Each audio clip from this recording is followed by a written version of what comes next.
this is a serious book, and a lot of us people say, well, where come from America, it's all America, or this brother lives here among us.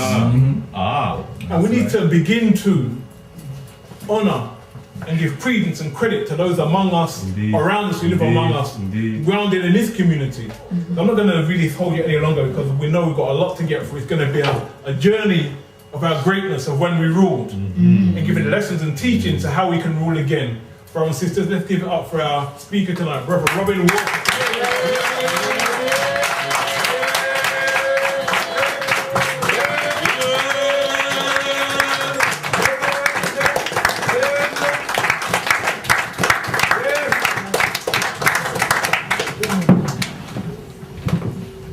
Okay, how long have I got? About now. Not a stupid question. Okay. The presentation is based on the book When We Ruled, and what it's designed to do is to get people into this notion of black history. Right, let me see if I can improve the picture one bit, and then we'll get into it. Yeah? Okay, what are you doing there? Is that all right? Right, I think we got it. Okay, when we're dealing with African world history, we're dealing with the oldest history of any people on the planet Earth. Right. That monument there is called the Great Sphinx of Giza. Originally, scholars used to think it was 2,500 BC, 4,500 years old. We now know that it's actually 2,500 years older than that, meaning that goes back at least as far as 5,000 BC. Does it go back any further? There are some scholars who will even tell you 10,500 BC. Now, when we're getting with African history, we're getting with two places. We're getting with a place here called Tar Seti. Tar Seti, the land of Set, the deity of the south. We're also dealing with Egypt. We're dealing with civilizations that were born on the Nile River. And the most important stopping off points for the Nile River, there's Kustul. That's an important stopping off point. That was the old capital of the land of Set, Tar Seti. Now we're going to deal with Western Thebes and Karnak, important cultural centers in Egypt. Then we have the capital city of ancient Egypt, to give it the Greek version of the name, Memphis. And then moving even further north, Giza. That's where the energy is going to go. Right, so New York Times, March the 1st, 1979. On its front page and page 16, Nubian monarchy called oldest. Let's read it. Evidence of the oldest recognizable monarchy in human history, preceding the rise of the earliest Egyptian kings by several generations, has been discovered in artifacts from ancient Nubia in Africa. We then read on. The discovery is expected to stimulate a new appraisal of the origins of civilization in Africa, raising the question of to what extent later Egyptian culture may have derived its advanced political structure from the Nubians. We jump to here. Dr. Williams said the dating is based on correlations of artistic styles in the Nubian pottery with similar styles in pre-dynastic Egyptian pottery, which is relatively well dated. He said some of the Nubian artifacts bore disconnected symbols resembling those of Egyptian hieroglyphics that were not readable. They were on their way to literacy, Dr. Williams said.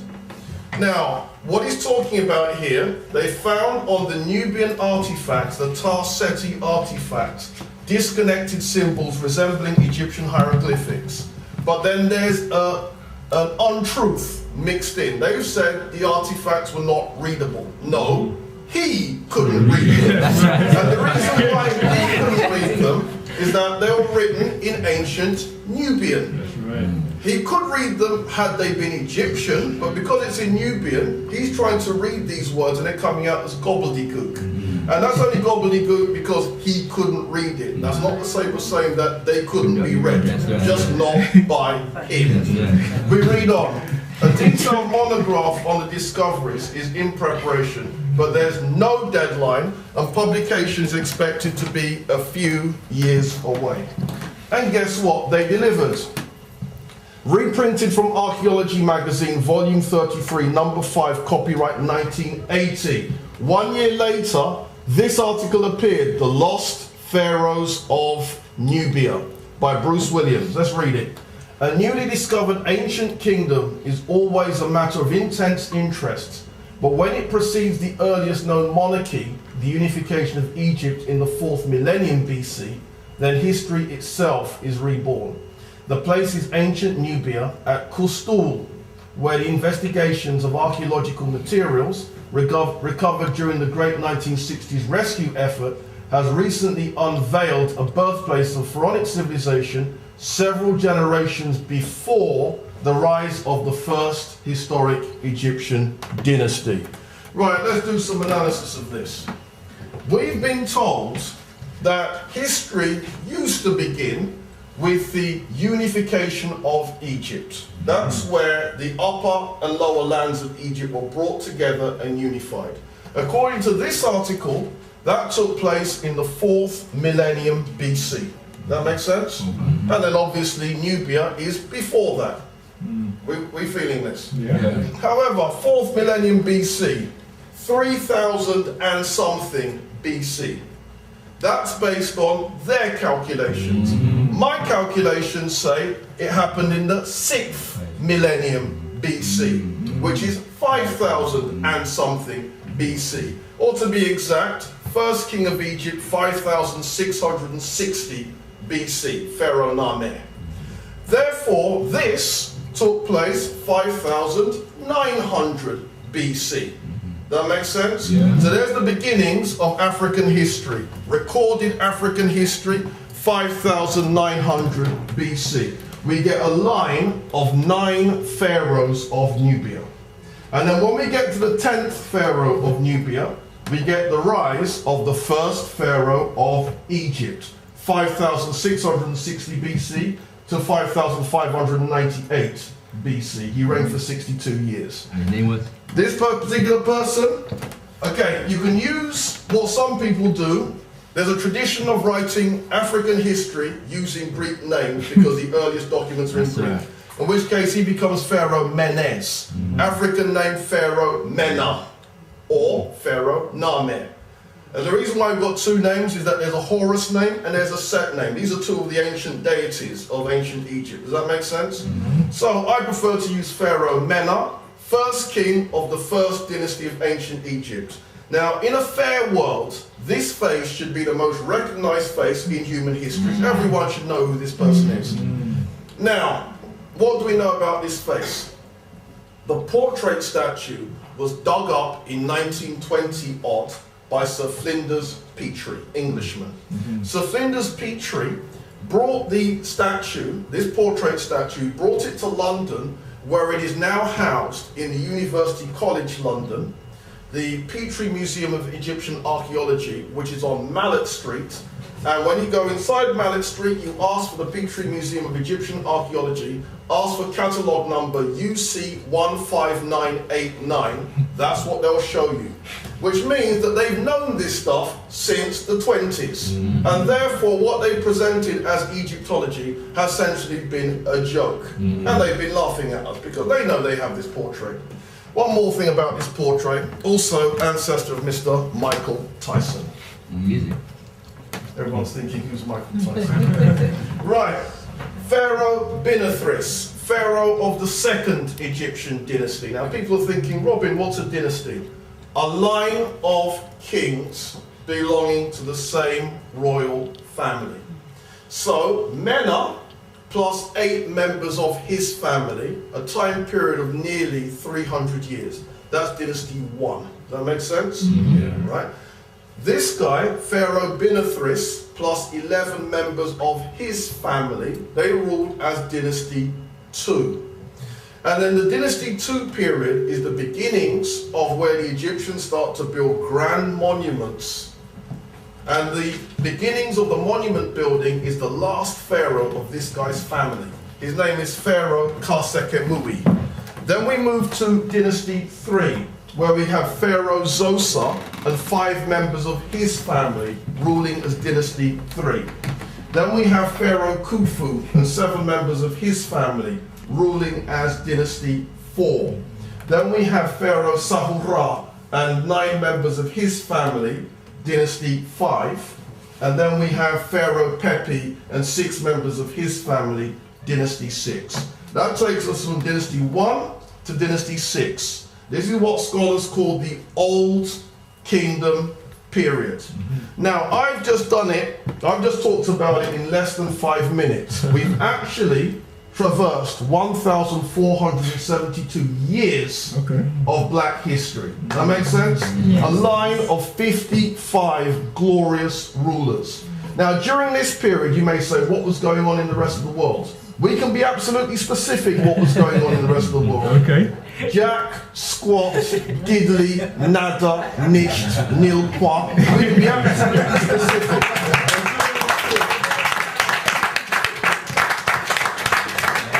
Now we need to get with this idea of, imagine a dynasty starting in the year 500 AD and still being in power now. That's the achievement that we're talking about, right? Now during this period, the pyramids go up. During this period, we get the building of the Sphinx. During this period, we're getting the development of the calendar that we have today, 365 and a quarter day calendar.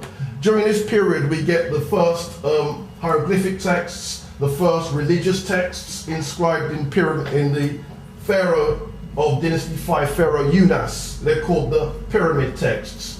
During this period, we have the world's first philosopher, Ptah Hotep. So in other words, during this period, this was the most amazing period in world history. Now, we could talk about details and so on, but I'm going to keep it real simple. Check him out. I'll just let that sink in. Right, so this is then the beginnings of black history. At this point, there are only 2 civilizations on Earth. Tarseti, the land of Set, and Kemet, the land of Egypt. Does that make sense? Yeah. There are no civilizations anywhere else. Right, the next great period begins with this guy, Pharaoh Mentuhotep II. Mentuhotep II is responsible for the second unification of Egypt that created what's called the Middle Kingdom. He's one of the pharaohs of the 11th dynasty, and what happens is he banishes his rivals, pulls together the 2 lands, and was then the next pharaoh to wear the double crown of Upper and Lower Egypt. Now the Middle Kingdom is really interesting because it's during the Middle Kingdom that modern ideology, as we understand modern ideology today, was born. The idea that a government has a responsibility to look after its people, to feed its people, to clothe its people, to build, for example, we get buildings of apartments of 3,000 rooms, we get the draining of swamps, irrigation, all the things that a modern government does, they were dealing with it then. Now his time period, where we get the birth of the Middle Kingdom, is 3,448 BC. Right, after the Middle Kingdom, the next great period is called the New Kingdom period. And this New Kingdom period begins with this great woman. Anyone know who this is? Queen Ahmose Nefertari. And Ahmose Nefertari, now you can see that people need to be seeing the portrait. Yes, people need to be seeing this. People need to be feeling this. Now, her period begins in the year 1709 BC. Now, we're interested in what was the Middle Kingdom saying? What was the New Kingdom saying? This is what they were saying. Enjoy that.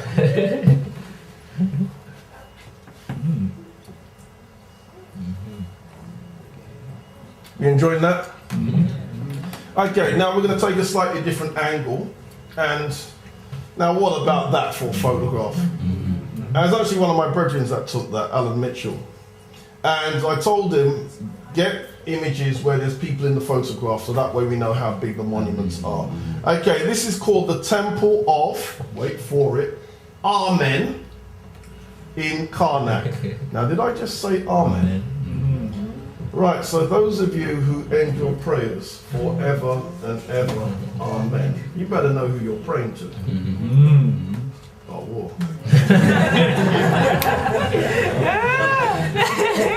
Right then, the Temple of Amen in Karnak. This temple, with its 134 columns spread out over 56,000 square feet, largest enclosed space in Egyptian architecture. And essentially, modern architecture as we understand it today was born right there. Elsewhere in the same structure. We're looking up now, take the photograph. Now, can you see that gives us some idea of scale? Elsewhere in the same structure, this is called the Festival Hall of Thutmose III. Different pharaohs contributed their own bits to it. And again, the monuments are still standing. This is called the chapel to the deity Osiris. Osiris, for those people that don't know, is a deity associated with the moon. And if you know anything about the moon, it dies at the end of a 28-day cycle and then is reborn after 3 days. Does that make sense? And so Osiris became associated with the deity of resurrection. And the idea that the god dies and then is resurrected 3 days later is like the moon disappearing and coming back 3 days later. And you can see how everyone's grabbed that idea and they've not stopped running. Now what we're going to do is, we're going to get a close-up of that image, and this is what we've got. You enjoying that? Now look at that for how exquisite the detail is. Now, why this is really, really interesting is that this was built something like 3,500 BC. This particular part was built by Pharaoh Senusret I. And as you can see, yeah, I'm feeling that. Right now, here we have a line of sphinxes. And the sphinxes show Ares the ram. Ares the ram is sacred to the deity Amen. So we're starting off here, which is Karnak. We're going to follow the line of rams. And as we follow the line of rams, this is where we end up.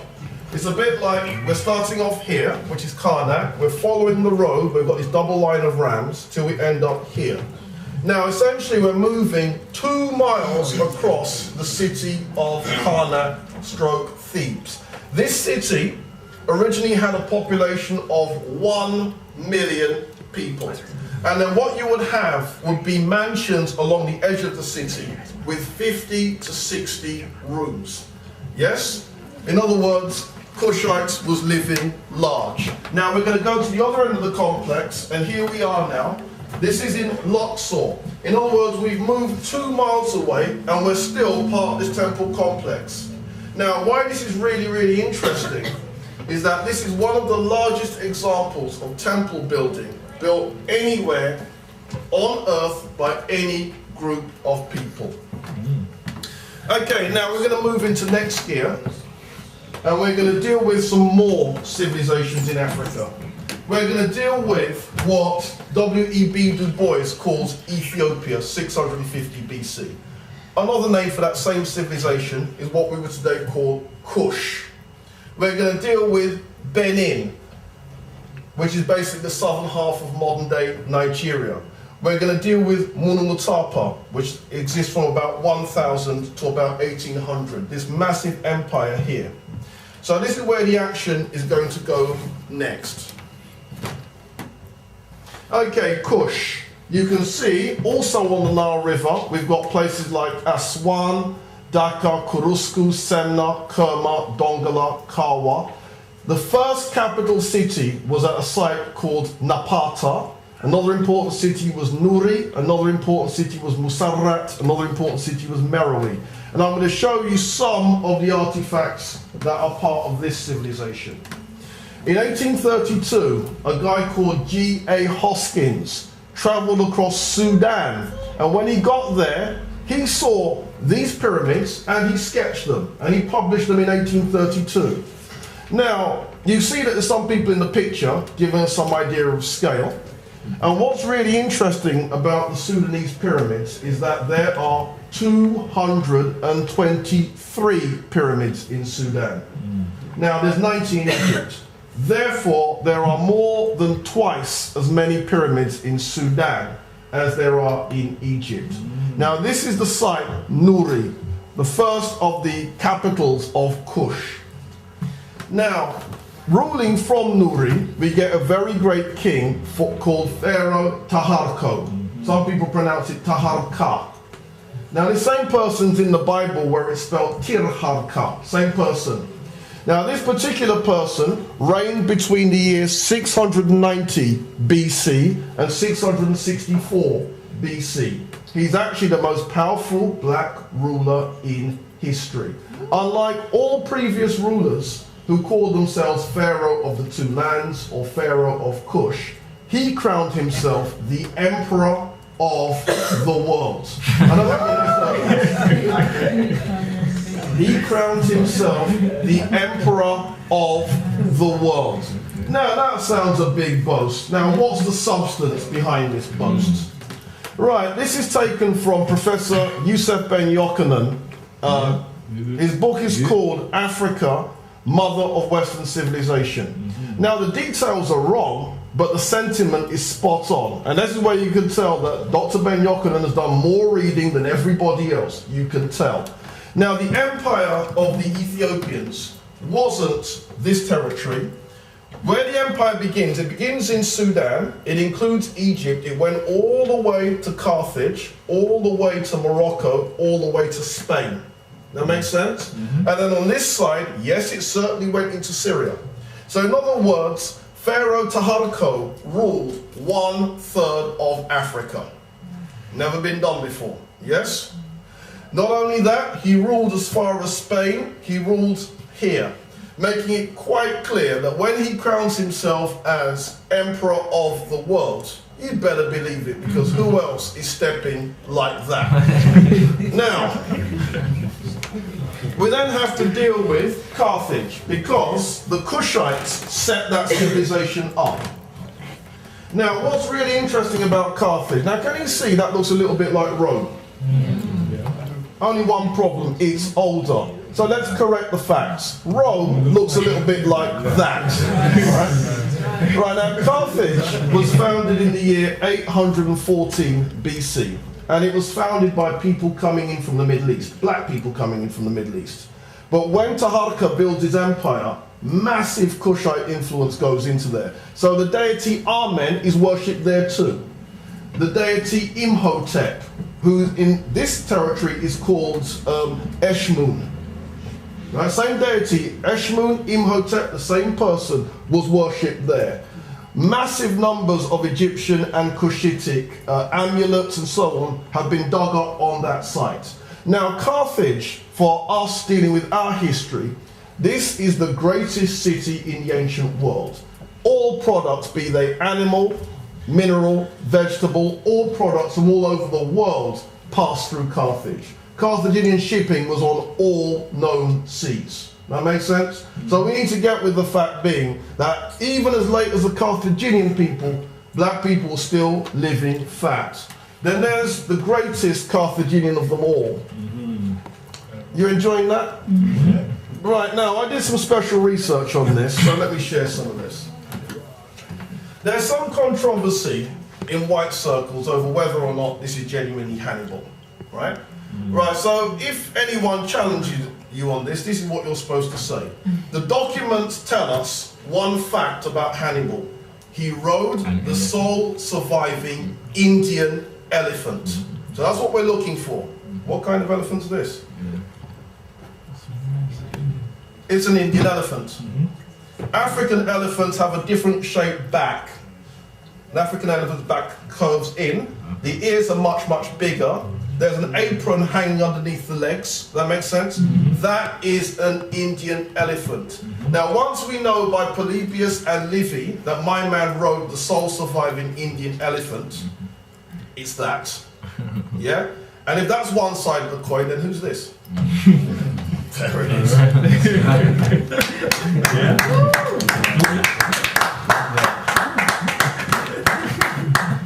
Right, now Carthage now becomes another center of civilization spreading culture. And it spreads culture to a civilization next door called Numidia. Now, Numidia, it's hard. Most people don't even know that civilization existed. Monument still standing. That's a sketch of a monument, but still there. Monument still standing. Now, we're going to return to Kush, because we need to get with some mundane artifacts like this, tweezers. Now, why am I showing you tweezers? You didn't come out here to hear about tweezers, now did you? Right, what material is that? Gold. Right, now have you got golden tweezers? Right, there it is. Now, the fact that you can have something as mundane as tweezers made out of gold, can you see, that's kicking. Yes.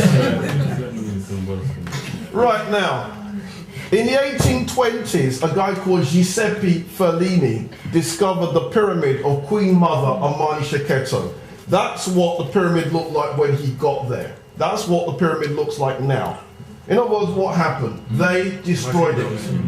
Now, having destroyed it, which is incidentally a model for what we should be doing to their monuments in Rome, right, this is what they found. You ready for this? Are you sitting down? No, people have to tell me they're ready. Yeah, we're ready. Right, enjoy that. Right, this is called the Treasures of Queen Mother Amarni-Shekheto. Now, what you're looking at here is gold, gesso, and glass worked together.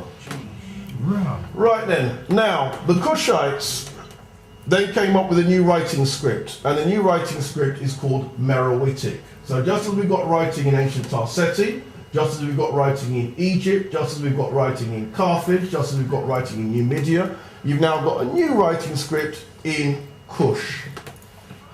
Right then, just to show you some more monuments, this is still standing in Sudan, and it's at a site called Musarrat es-Sufra. And this is what Musarrat es-Sufra looked like when the Europeans first got there and visited it in 1832. Now that doesn't look very impressive, does it? Doesn't it look mash up to you? Yeah. Right, they surveyed the site, and check this out. You ready? This is the plan that they drew. Now, why this is important here is, can you see that we've got a temple complex here, a temple complex here, a temple complex there, a temple complex here, and a whole series of ramps and connections and so on. Now, can you see that's on the same scale as Karnak? Except this is not Egypt now, this is Sudan. Showing same ideas, people living large, people living flat. Now, just to reinforce the point, A. Hakem, this is General History of Africa Volume 2, says, recent excavations at Meroe and Musarrat es-Sufra reveal temples with walls and statues covered with gold leaf. Could you imagine that? That means your walls are blinging. Not the people, the walls. Yes? Right then, this is another one of the Kushite structures. This is the palace of, another one of the queens. This is a queen's palace, and it's called the Palace of Wad Ben Naga. Now, let's look at the plan. How would you get into that room? Where's the doorway? Underground. Oh, no, there's no doorway. There's no doorway, so how do you get into that? Someone said underground. The other way of looking at it is overground. This is a multi-story building. And you can tell just from looking at the plans, how would you get into these rooms? The only way you can do is by stairs. That makes sense? So clearly then, this is a multi-story structure. The Palace of Wad Ben Naga. Right, then we have more pyramids. This is at a site called Jebel Barkal. And then here we see Kush's last great monument. And this is called the Kiosk.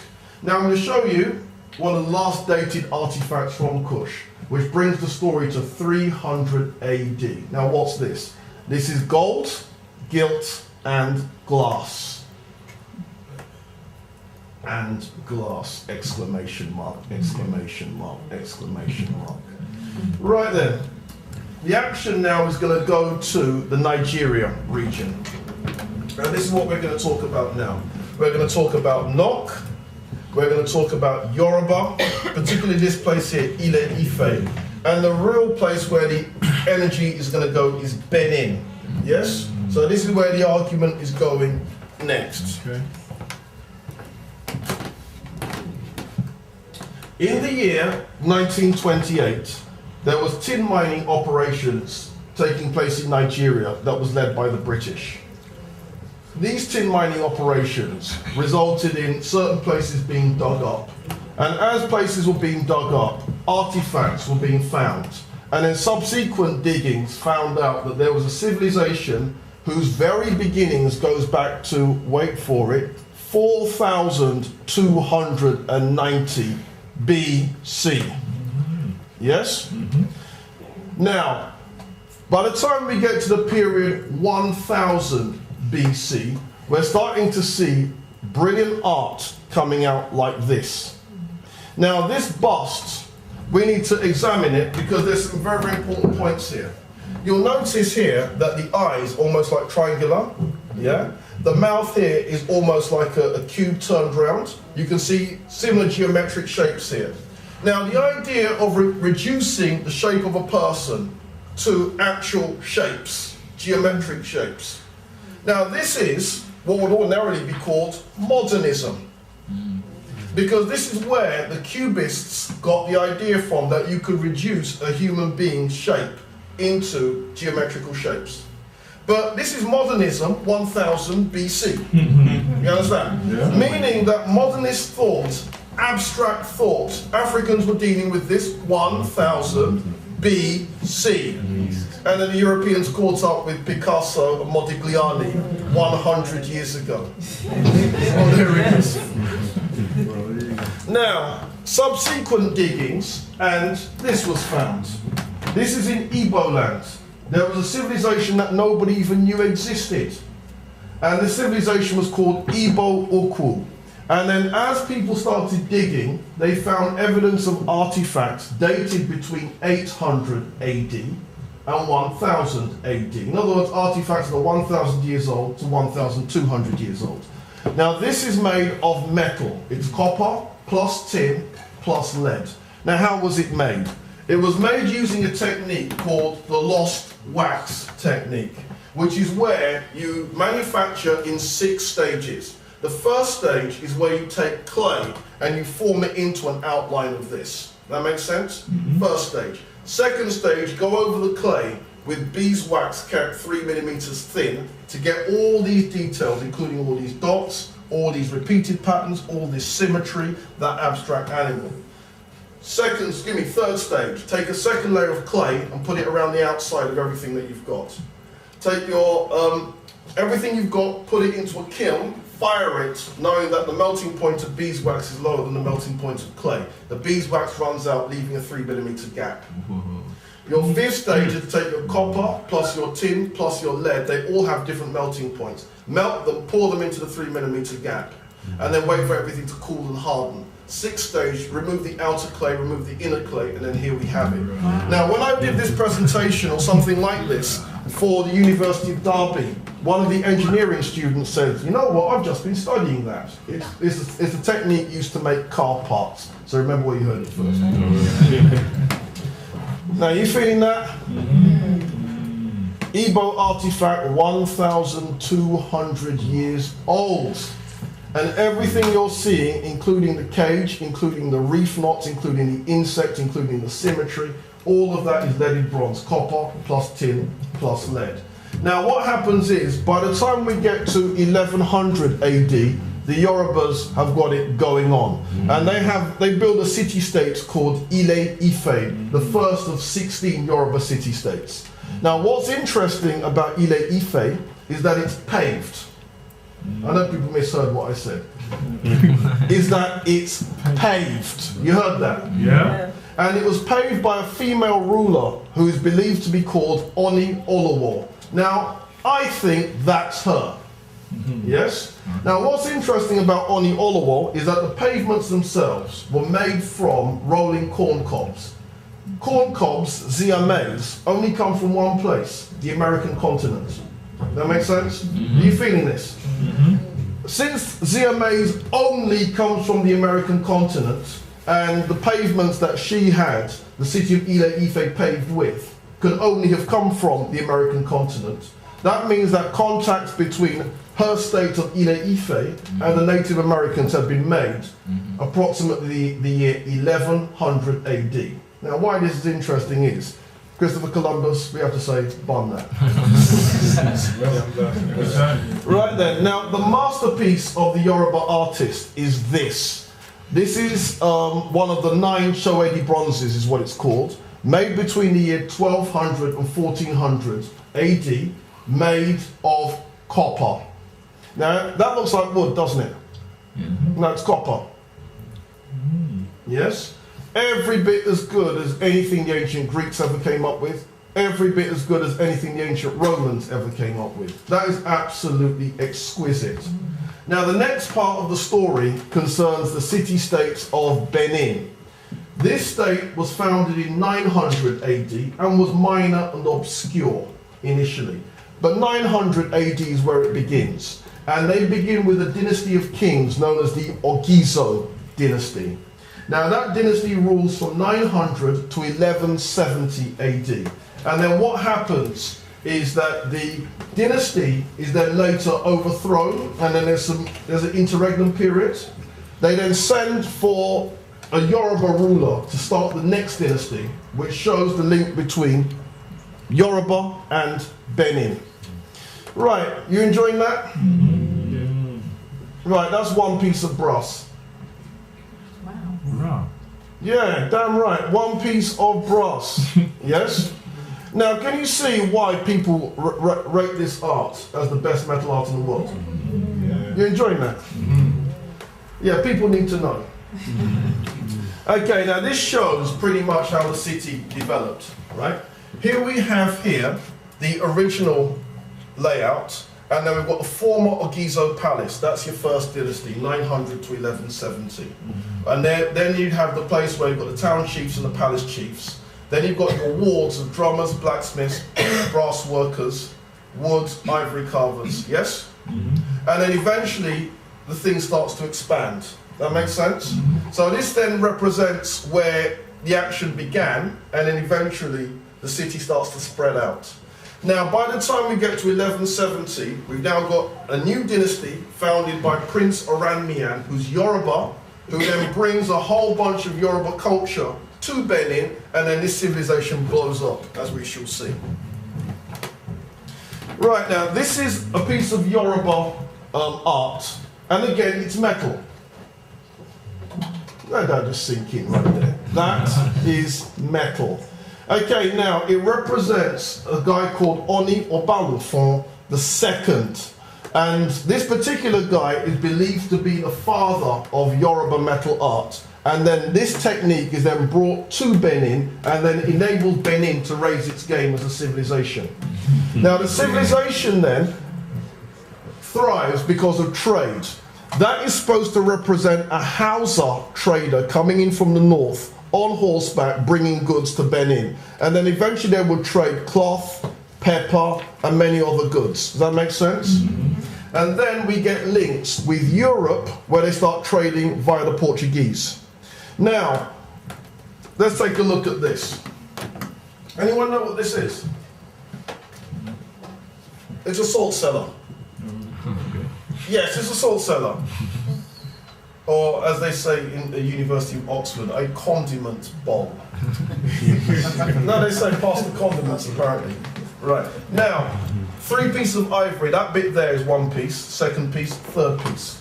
Right then, this was made in the year 1500. Right? And you can compare this salt cellar with your salt cellar at home to find out how standards gone up or standards gone down. Right, now this is the group of people that you don't want to mess with. Right? Now you notice that they're wearing body armor. Yes? Now this whole thing about body armor and chainmail and so on, we thought that Europeans came up with that. That just shows how little we know. Right, now, there's this concept, I live in Walthamstow, and there's this person in Walthamstow who used to live here called William Morris. And he founded something called the Arts and Crafts Movement. Yes? And they make a lot of noise about this. The idea that crafts have to be beautiful and practical. Right? Now what you're looking at, that's again brass. Yes? It's a chair. Now can you see there's a coiled snake? Yeah? And can you see there's frogs on the base? That's Benin Art and Craft. Now, unfortunately for William Morris, this was made in 1750. So in other words, William Morris is coming late. Yes? All right, arts and crafts again. This was made in approximately the year 1600. It's a drinking vessel, or to use polite language, simple language, a cup. Yes? It's about this big. And again, there's a bit there you can pour water into. It's a drinking vessel. Now, you've never seen a drinking vessel quite like that, right? Again, the whole thing about the art and craft thing that William Morris is supposed to come up with, again, 2 words. My school students used to say, bonnet. And this is the most famous piece of them all, the Queen Mother head. Again, absolutely exquisite. Now you know why Benin art is considered as highly as it is. But this is, I'm about to drop 2 bombshells on you. This is the first one. Second one's coming. Right, Norris and Ross McWhirter, Guinness Book of Records, 21st edition, October 1974, page 129. The largest earthworks in the world carried out prior to the mechanical era were the linear earth boundaries of the Benin Empire, close brackets, Benin City, in the midwestern state of Nigeria. They were first reported by modern European scholars in 1903 and partially surveyed in 1967. In April 1973, it was estimated by Mr. Patrick Darling that the total length of the earthworks was probably between 5,000 and 8,000 miles. Right, did you know that the city of Benin's in the Guinness Book of Records? Right, we know this now. Yes? Largest earthenworks in the world. You heard that? Yes? You feeling that? Now you thought that I just dropped the bomb, didn't you? Didn't you? You thought I just dropped the bomb? Yeah. Now the bomb's coming. Deal with this. Jungle reveals traces of Sheba's fabled kingdom. A lost kingdom thought to be that of the fabled Queen of Sheba. No, it isn't. And possibly the earliest African city ever discovered, not true, has been found by a British archaeologist. He didn't find it. But let's be quite clear what they're talking about. They're talking about a city. You heard that first word. Right, we'll read on. Mr. Patrick Darling discovered the site, which covers more than 400 square miles. Did you hear what covers 400 square miles? What? A city. A city. Right, now let's get with this notion. A 400 square mile city. Are we feeling that? That is off the scale. Yeah? Now, modern London, I checked this, modern London inside the M25 is 600 square miles. But this is modern London. This is not modern. This is, when we read on, 1,200 years old. So in the year 800 AD, Africans built a 400 square mile city, the same size as 2/3 of modern day London. Are we feeling that? Yes. Now the whole point here is clearly, if Benin is in the Guinness Book of Records, that's just blown whatever record off the scale.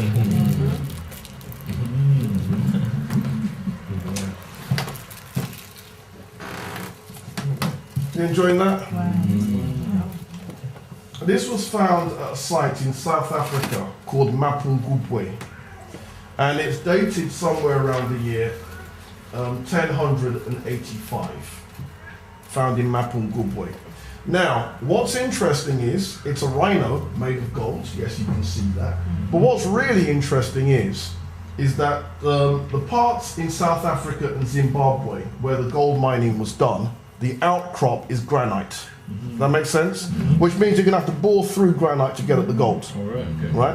Now that then led to theories of how do you do that without dynamite? Well, the only logical explanation is they must have used dynamite.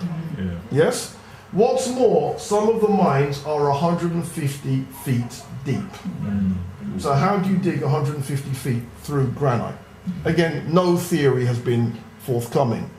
And then two scholars, one was called Hall and the other one was called Neal, theorized, well, how much debris did they move? You waiting for this? Yep. They believe they moved 43.25 million tons of ore. Now, we need to get with this notion. Still don't. Your car weighs 3/4 of a ton. You understand that? Yeah. So 1 ton is more weight than your car. You follow me? Now, we didn't say 43 cars. You didn't hear that. You heard 43 million, or to be exact, 43.25 million tons of ore. That makes sense? Yeah. Which then, when you strip it down to pure gold, equals 700 tons of pure gold, equals at 1998 gold prices 7.5 billion US. Now that's what they shifted, not in the modern times, in the ancient times. Are we feeling that? Yeah, come on. Now, based on that, they were then able to start living fat. Right? And what we're seeing here is 12 buildings spread out over 3 square miles. So you can see walling going on here, walling going on here, walling going on here. Now, this is the point, because the walls are less tall than the trees. Most people are thinking, oh, that's not very tall. Does that make sense? Yeah, but you're assuming these are ordinary trees, aren't you? Now, why would you be assuming that? Are we feeling that? Yes? Now, we're getting some idea of scale here. All right, now, this is the capital city of the Southern African kingdoms, and eventually it grows into an empire. The city is called Great Zimbabwe. And then when we look at the other sites, we see typical styles of decorative walling used in the Munu-Mutapan sites. Check pattern, dentelle pattern, chevron pattern. In other words, you can then teach an architecture class just using these walls. Right, that's one of the doorways into the Great Zimbabwe complex. Right, now, are we enjoying that? Now, can you see the trees compared to the gentleman? Right, now that's why I say not ordinary trees, yes? Now, what's interesting about the entire building complex is that no mortar and no lime has been used to join the bricks. In other words, this is what's called dry stone walling.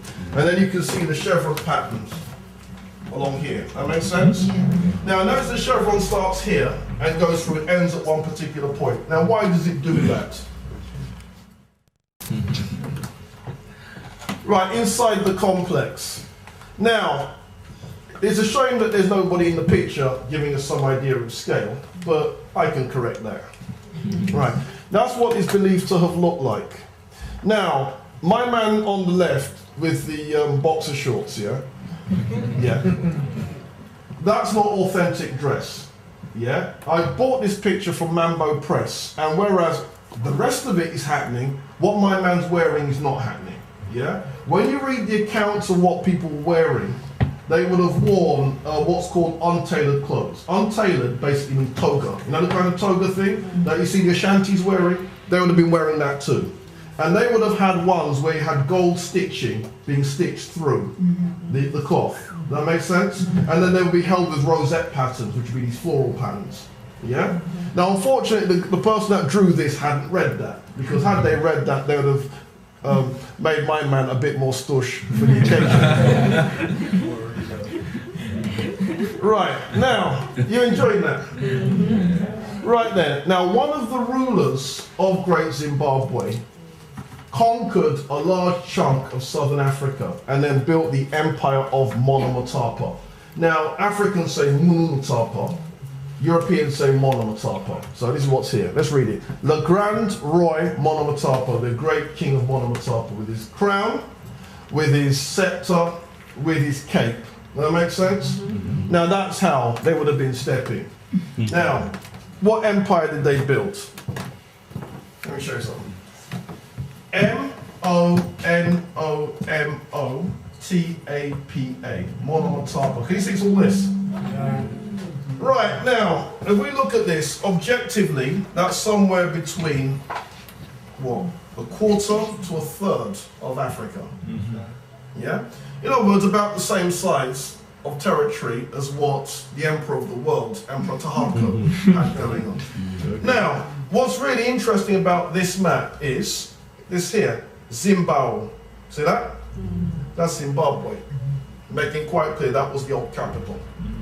Now, the Empire of Monomotapa is Zimbabwe, which was its center, Mozambique, South Africa at least as far as Johannesburg, Botswana, and a bit of Angola. In other words, it was massive, one of the largest political units the black race has ever produced. That makes sense? Yeah. And they founded this empire somewhere around the year 1100, and they held it intact right up until 1629. 1629 is when it was all over, when the empire was then destroyed by Portuguese slave raiders. Right, now, can you see there's somebody in the picture? Now, had that person not been there, you wouldn't have known how big that was, would you? Right then, now decorating these monuments are these soapstone sculptures. And these soapstone sculptures, they represent birds, and some people say, wait a minute, isn't that a little bit like the falcon thing in Egypt? Yes, and that kind of discussion has happened. Now these soapstone things, they're now on the money. You know, in Zimbabwe, they're now symbols on the money, making it quite clear that people is using their history. Yes? Right, now, this is the city of Kami. Now, doesn't that look like something out of Milton Keynes? Doesn't it look like Milton Keynes? I grew up in Milton Keynes. Trust me, that looks like Milton Keynes. Meaning, again, modernism. Even though this is the medieval world. Right then, now.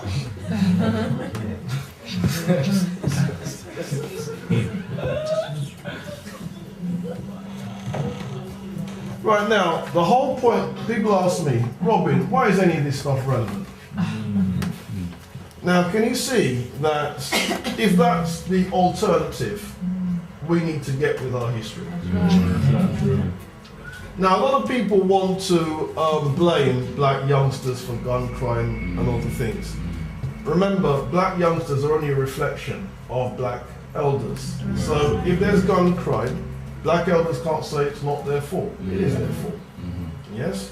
Now, it's not just youngsters where there's a problem where we need to be getting with our history. Check some before and afters. Tough. Yeah, serious. Oh dear.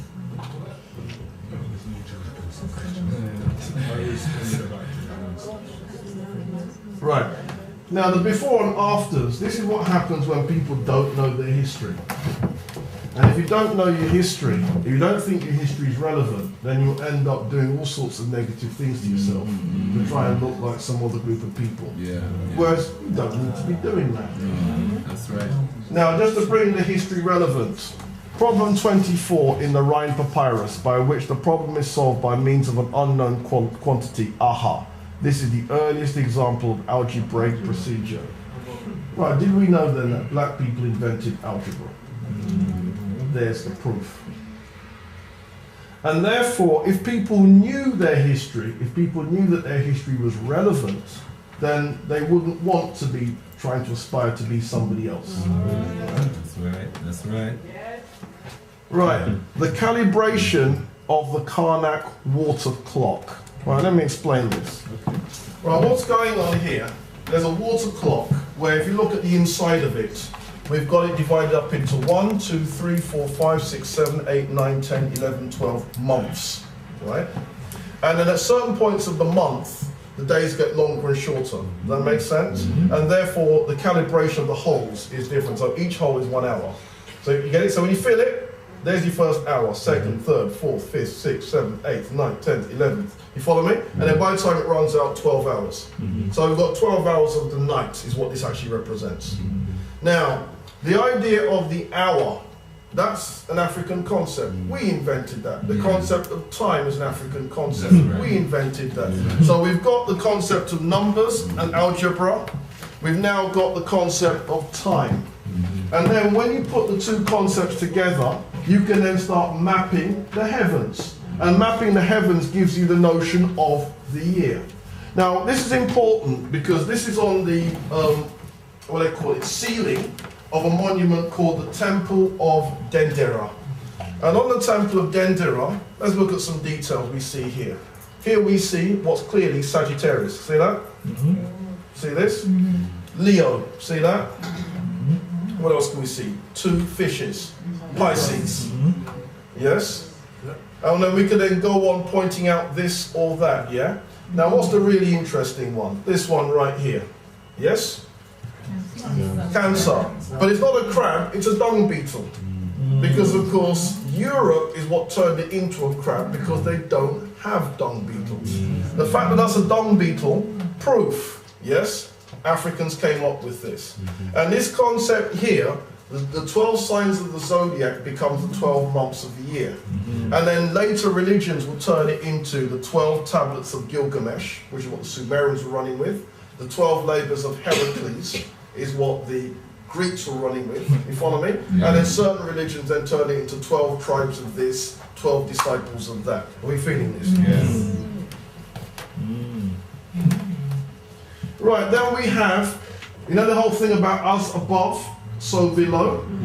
Right, let me explain this.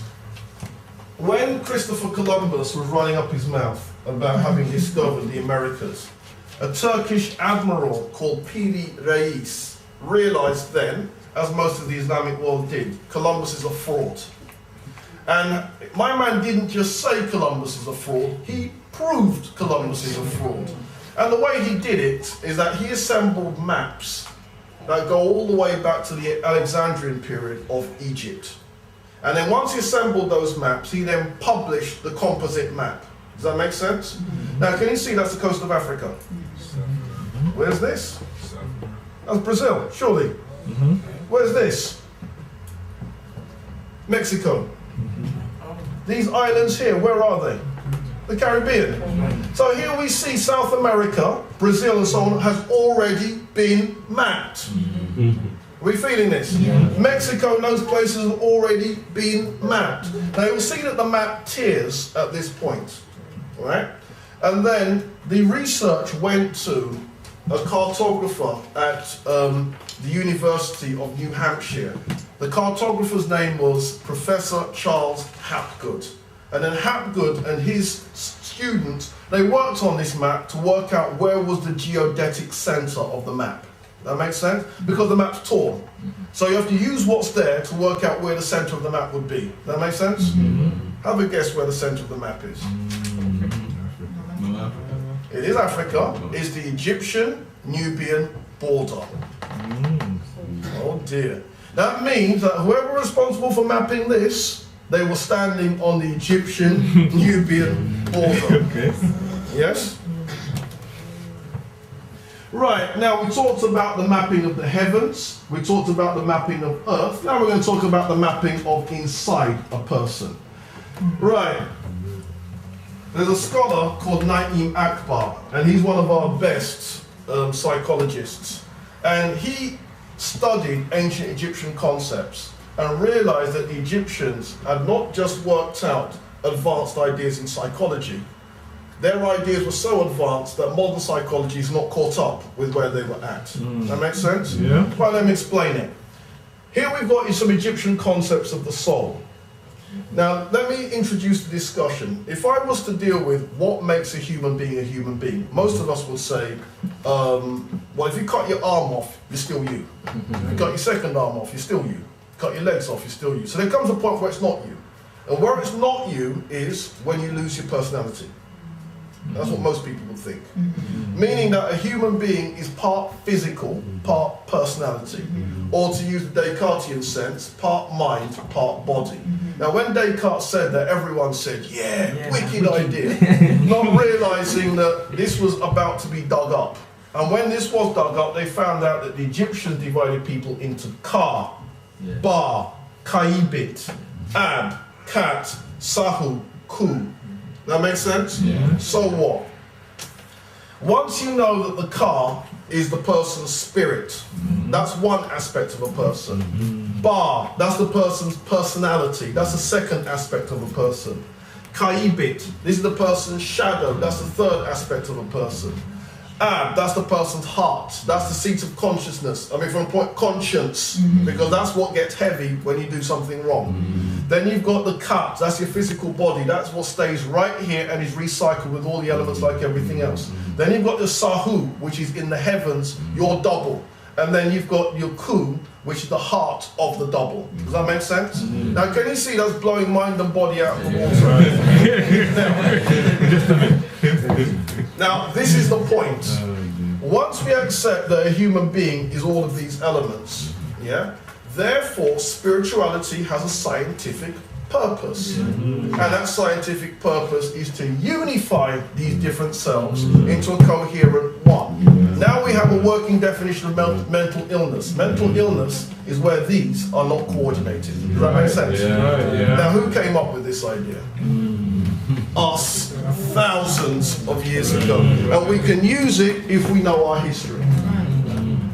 Right, Sheikh Anta Diop says, the African history proceeded without interruption. The first Nubian dynasties were prolonged by the Egyptian dynasties until the occupation of Egypt by the Indo-Europeans starting in the 5th century BC. Nubia remained the sole source of culture and civilization until about the 6th century AD. And then Ghana seized the torch from the 6th century until 1240, when its capital was destroyed by Sundiata Keita. This heralded the launching of the Mandingo Empire of Mali. Next came the Empire of Gao, Songhai, the Empire of Yatenga in today's Burkina Faso, and the kingdoms of Jolof and Cayo, Senegal, destroyed by Faidherbe under Napoleon III. In listing this chronology, we wanted to show that there was no interruption in African history. It is evident that, if starting from Nubia and Egypt, we had followed a continental geographical direction such as Nubia, Gulf of Benin, which is what we did, Nubia, Congo, Nubia, Mozambique, which would take us to Munamatapa, which is what we did. The course of African history would still have appeared to be uninterrupted. This is the perspective in which the African past should be viewed. People want more? There it is.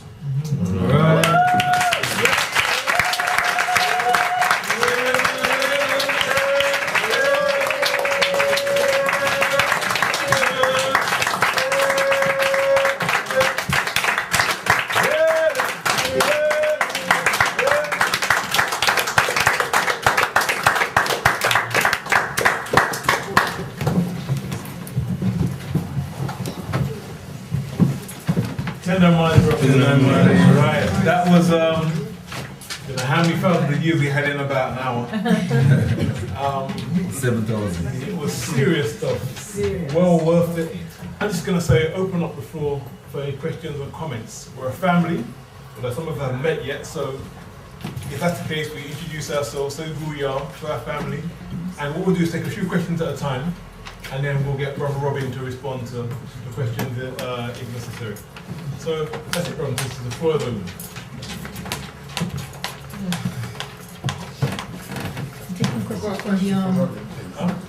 Could you introduce yourself before Yeah. Also, room 2, well, question for you as well. My name is Ruben, and I'm from Ghana. Actually, Robert, I'm interested in another terracotta army that was brought to the museum from China. I just want to know, how old are they? How old is that? They're said to be 1000 BC. Thank you.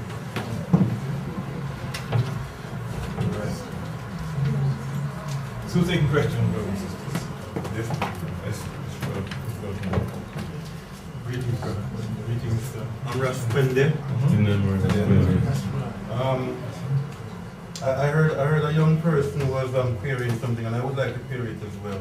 If you could just explain, Brother Robin, the concept of the moon dying and rebirthing, yeah? And also, where exactly is Carthage? Okay. Right. Let me answer your first question. Second question first. Carthage is Tunisia. Yeah. Okay. The moon dying and rebirthing. What it is that a lot of religious ideas are connected to celestial ideas. In other words, a lot of things are connected to the sun, the moon, and the stars. And in the ancient Egyptian tradition, the deity Osiris, which is the god of resurrection, is connected to the moon.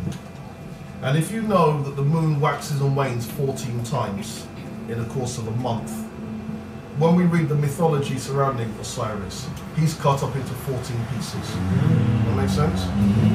Now, at the end of the lunar cycle, the moon disappears for 3 days.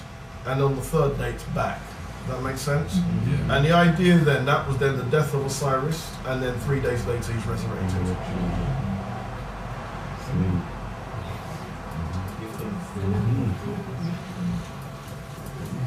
Room, anything from room 2? You coming? And room 1 as well. Close to the Tell them right. Tell them Tell them right. I have a question.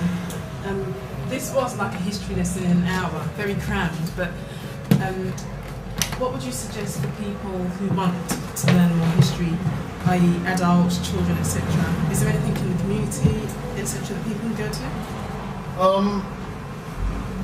Certain people are doing courses, yeah, and aren't there classes happening here in Amazon?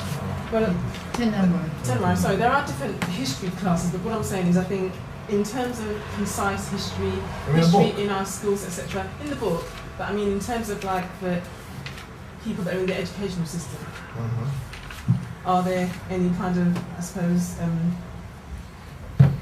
hope of getting in the schools? That's a different question.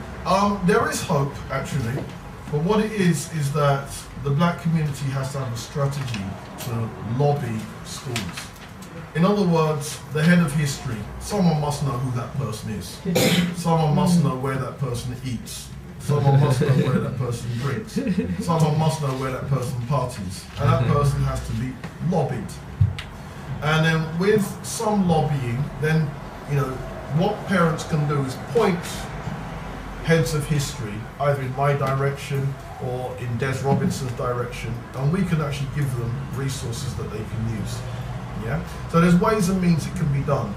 As far as ordinary people getting with black history, there's a book that came out in 2006 that just happens to be called... So in other words, I recommend it. yeah, there is literature that people can get. Tenda Marie, just because Brother Robin just kind of partially answered an aspect of your question. Sister Amitai, who is also teaches what we call it African world history. It's called Black History classes. Some of you may be familiar with Robin Walker's classes. She teaches children in the academy. So Sister Amitai that teaches. But Brother Des Robinson also is a black study teacher who works alongside Brother Robin Walker. Will be teaching African world history for adults here. So if you are interested, you can give your name before you leave. And I don't know when Brother Robin is going to start back his classes. January. Okay. You're doing one this Sunday, but you're going up to Birmingham, a 5-week course. That's right, Yeah, starting on Sunday. And I thought, and hearing that you're living in Walthamstow, I thought, if you want to live, I'll take you up there. I'm done with the 5-week course, you know, and get those information. But that 5-week course, I was going to try and find out, are you not running it locally? Starting in January. Okay, that's the same one, yeah? No, the same venue, different course. The same venue, because that's in Birmingham. No, but I'm talking in London. Okay. In other words, I will be running a 30-week course in London and 5-week courses in London. In your seminar, you mentioned a museum, the Petrie Museum of Egyptians in Mallet Street. Mallet Street, yeah. Mallet Street. Yeah, it's part of the University College London. What it is, it does exist. I mean, ask at University College London where it is, and it's free admission, and they've been keeping it very, very quiet. Yeah, so any member of the public can go. Absolutely. You don't need to be a student. No. Okay, alright. No. And ask for catalogue number UC15989 and see if they don't show you that portrait statue. UC 15989.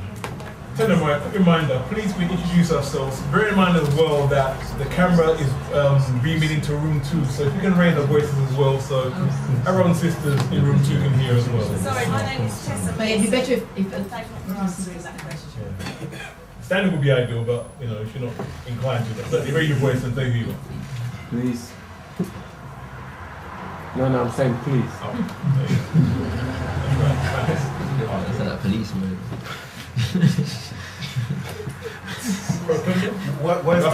Whilst the people are working on their questions, can I ask another one, please? Brother Robin, I know some. I was contacted by someone recently who was doing a campaign for getting Black history taught in schools, right? As part of the national curriculum. And I know there is different opinions about it. You know, we don't want them teaching our history. We should teach our history.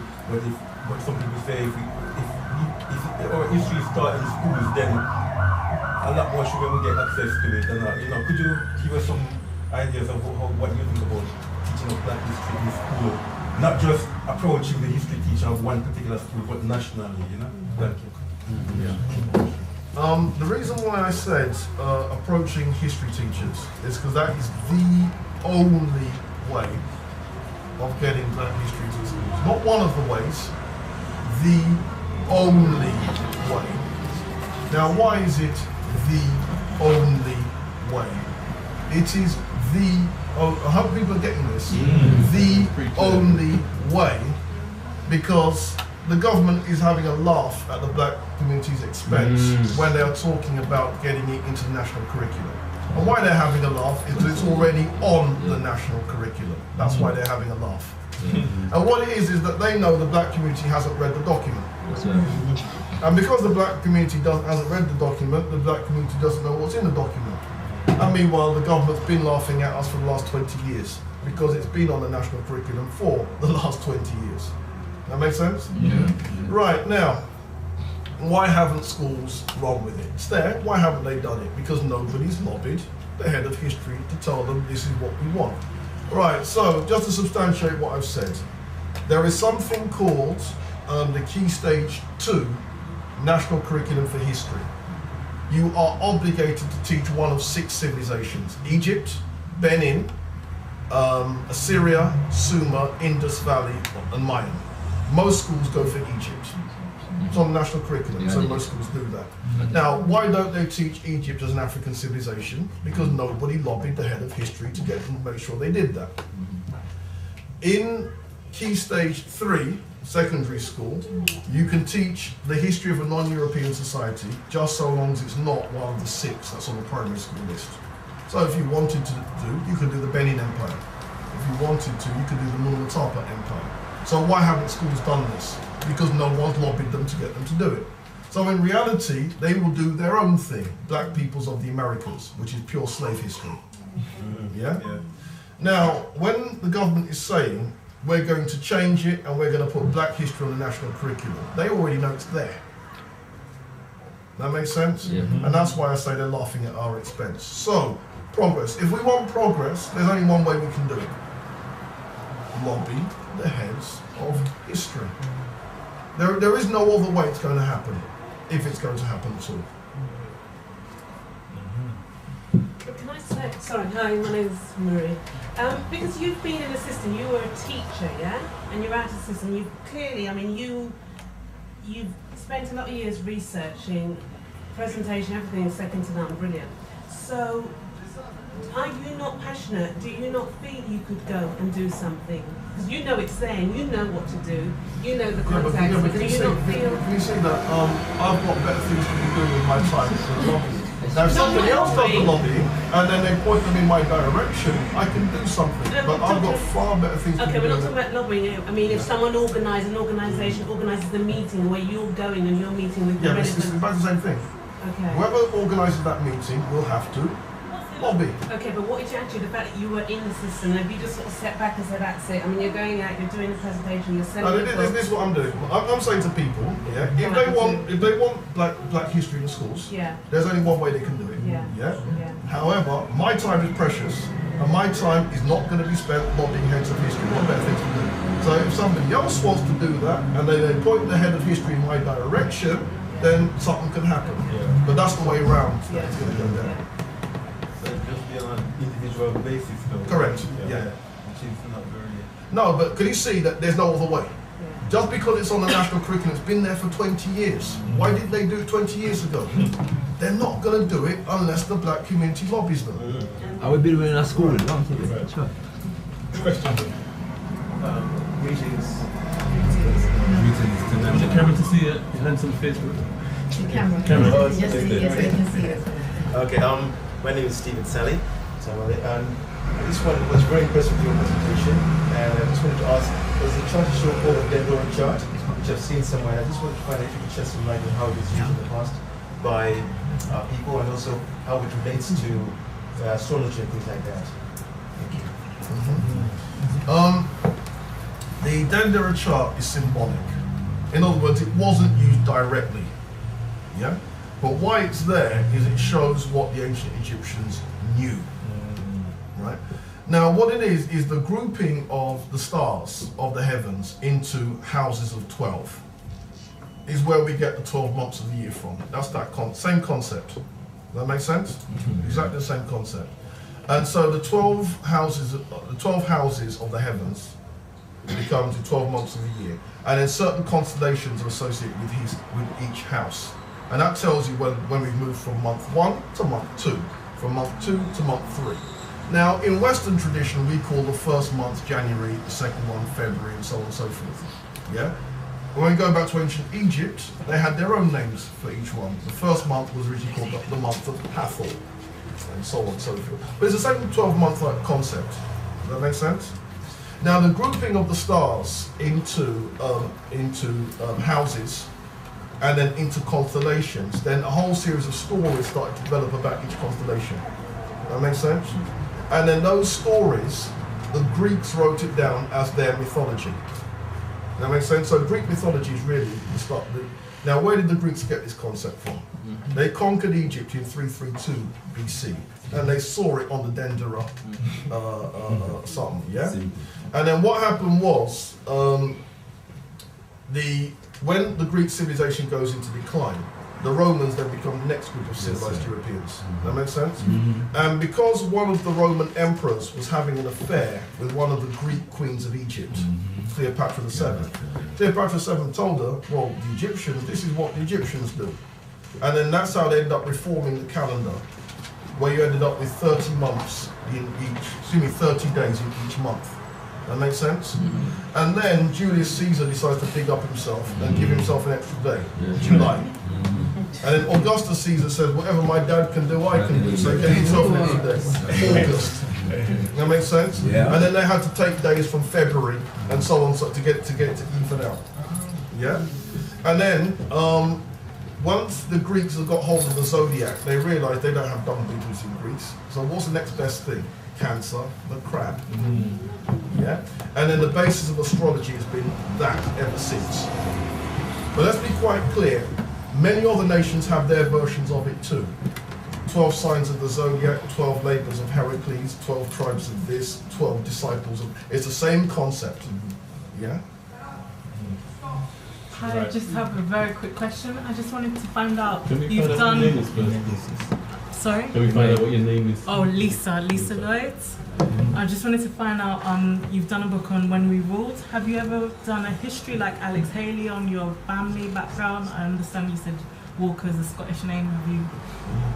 Yeah, and that's precisely why I haven't done a... Here's the point here. If I find out that I've got any Scottish in me, I'll be so vexed. But what about like the African side? Cause like, Well, I'm African, so it's cool. Okay. But you've never... I don't need the genealogy to prove that. Yeah, All I okay. need That's is real, called that's the mirror real. test. Oh, no. Mirror.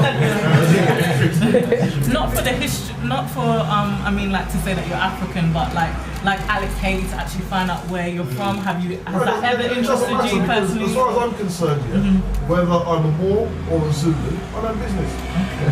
And when it comes to which part of Africa I'm going to big up, I don't care if it's bigging up the Moors or bigging up the Zulus or anybody in between. I know business. So for me, it's all of Africa's history made by black people is mine. That's And I'm going to big all of it up. And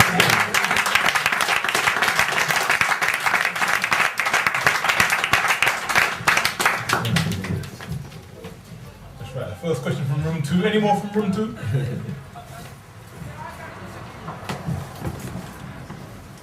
Any more questions? While waiting for that room, or any more questions from room 1? Any of our younger people want to ask any questions?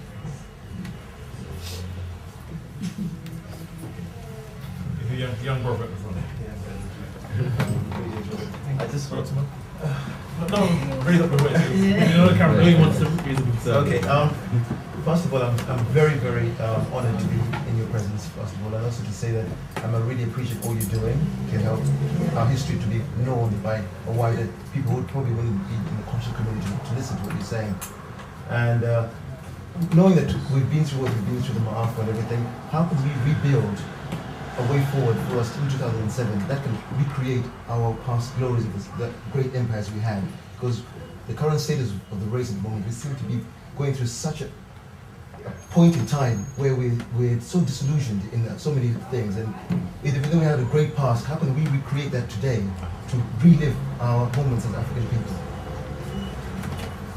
all right, for me, the first thing that we need to do is know our history. And then once we get to a situation where enough black people know their history, we can then start calling our own commissions. We can call it the African Commission. Why are we in the state that we're in?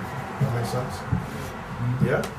And then once we can answer that question, why are we in the state that we're in, we can then start looking at what went wrong. But we can only have that discussion if we know our history. Let me explain why. If we don't know our history, then we will think that we came out of the African jungle somewhere, and therefore any progress from the African jungle is progress. Does that make sense? Now, only if you know your history will you know that's not true. But if you don't know your history, you can't have that discussion. Secondly, when we look at the bigger aspects of African history, I mean, most of us are aware that there are black people in the Philippines. They're a part of our history too. And they built stuff. There are black people in the Melanesian islands, and they built stuff. So in other words, when it comes to our fall to where we are, it's not just the people in Africa that fell. Black people worldwide. Does that make sense? So there's an awful lot of rebuilding, but we can only have that discussion if we know our history. Yeah? Right, once we have the discussion, then we will find out that we weren't just mashed up historically. We were mashed up religiously. We were mashed up spiritually. We were mashed up technologically.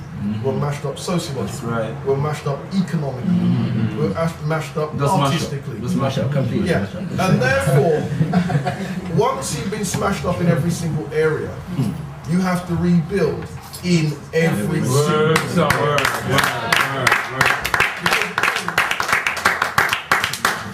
That is not just about building political states. That's right.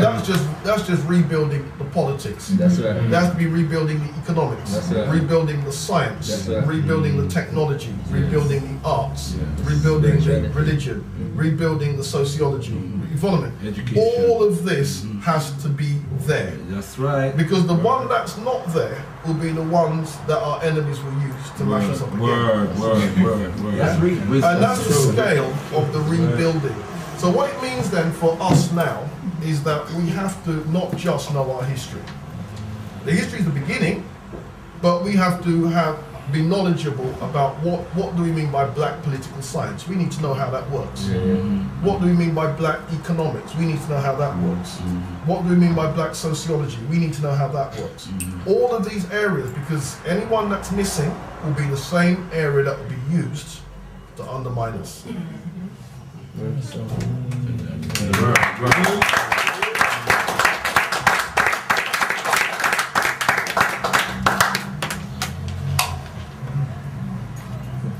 Tindamore, I have a quick question. I'm Brother Umawale of the Keblan Revivalist Movement. Robin, how many years did it take you to reach to this point where you are now in terms of study? And I'm presuming there are, so I'm going to say, what challenges were there for you? Because we know a lot of our scholars, they had a great deal of challenges obtaining certain information. So, what challenges were there for yourself, my brother? Okay, I began studying African history in the year 1990. As I started reading information, I found out that there were friends around me who were well ahead of the game. And some of those friends got me going to things like Hackney Black People's Association, which in those days was happening. It was happening big time. And I went to see one of the African American professors lecture, Professor Jacob Carruthers. And while I was there, I saw people that were ahead of the game, far ahead of the game, and I was behind the game. And I got a phone call. No, it has to be said. No, because the reason I'm saying this. Bear with us, my brother. That's hard to believe. No.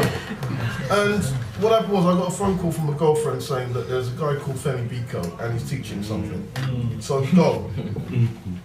And we went, and it was a shock to the system, the best way of describing it.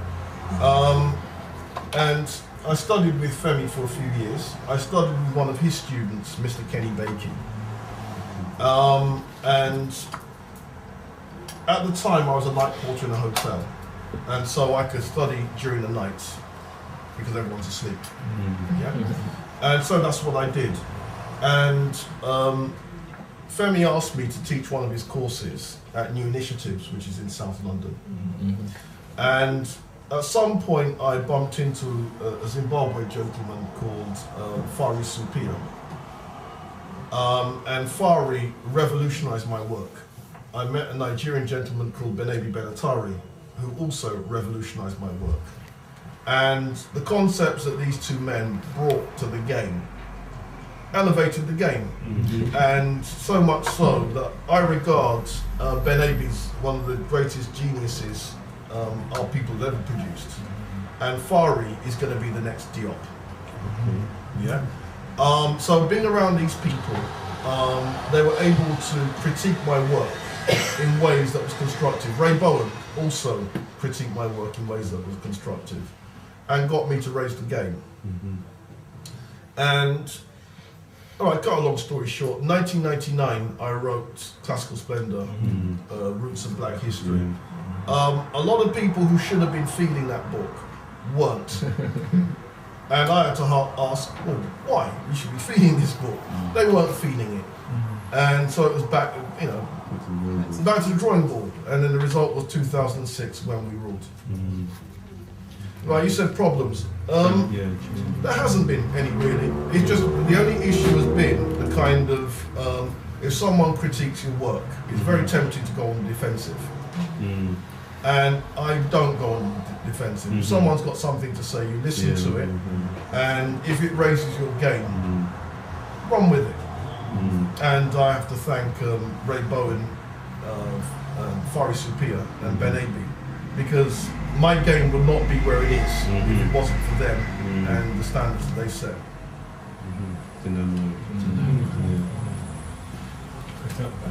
Hi, my name is Safran. You made mention of two scholars that revolutionized your work. Can you spell the names for me? Fari, F-A-R-I, Supia, S-U-P-I-Y-A. That's one of them. Ben-A-B, B-E-N, A-E-B-I. Benatari, B-E-N, A-T-A-R-I. Okay, thank you. Sorry, Brother Robin. In terms of actually obtaining information, because I know certain scholars have, as I said, found it difficult to even get certain photographs, etc. I mean, you briefly touched on in Britain. Did you have any problems there? None whatsoever? No, this is the situation. If you think someone's not going to give you a photograph to use, speak to them over the phone and be very awfully. And sometimes you can get, because they don't have to see my black face, you see. So that's one way of doing stuff.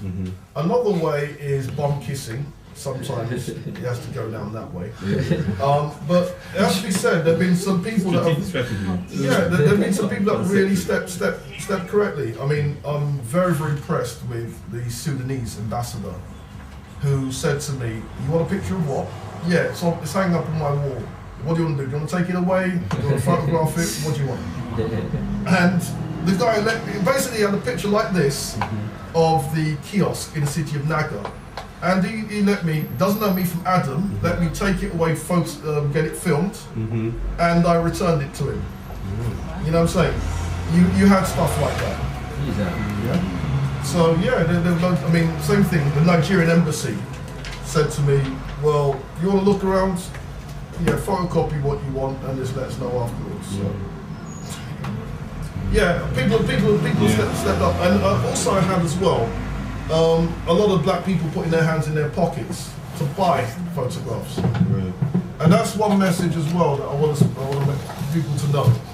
If black people think you're going to succeed, they will support you. Make no mistake. And I had people, putting their hand in their pockets. I mean, some serious money to buy photographs and this, that, and the other. So I didn't have the problems that the Ben Yokanans and the J.A. Rogers, I didn't have those problems. I didn't have George G.M. James having KKK coming after me. I didn't have that. I have a quick question, Brother Robin. Yes, sir. In any point in the last week or so, were you ever tempted to pass a copy of your book on to one James Watson? Not at all. Prevent him to make any more public statements and embarrass himself before the world? Yeah, the James Watson issue. As a student of Femi Biko, yeah.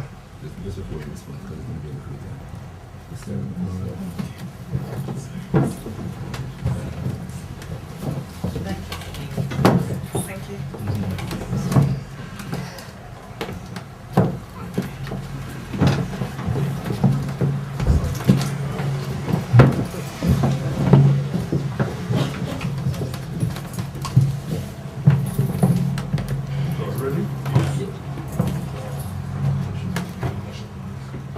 As a student of Femi Biko, Biko warned us a long time ago that there's a game that Europeans play with our academics. He didn't have a name for that game, but I call it cat and mouse, which is where their academic throws out some idea, and the idea could be, the black race is unintelligent, and then we dance around that and we feel we have to respond. You tell them, you tell that guy. And then by the time you've responded, they come with their next game. Africa has no history. And then we research it to show that Africa does have a history. And then by the time they moved on to their next game, Africa started AIDS. And then by that time they moved on to the next game. The ethnic time bomb, 6 out of 10 black families in Britain, single parent mothers.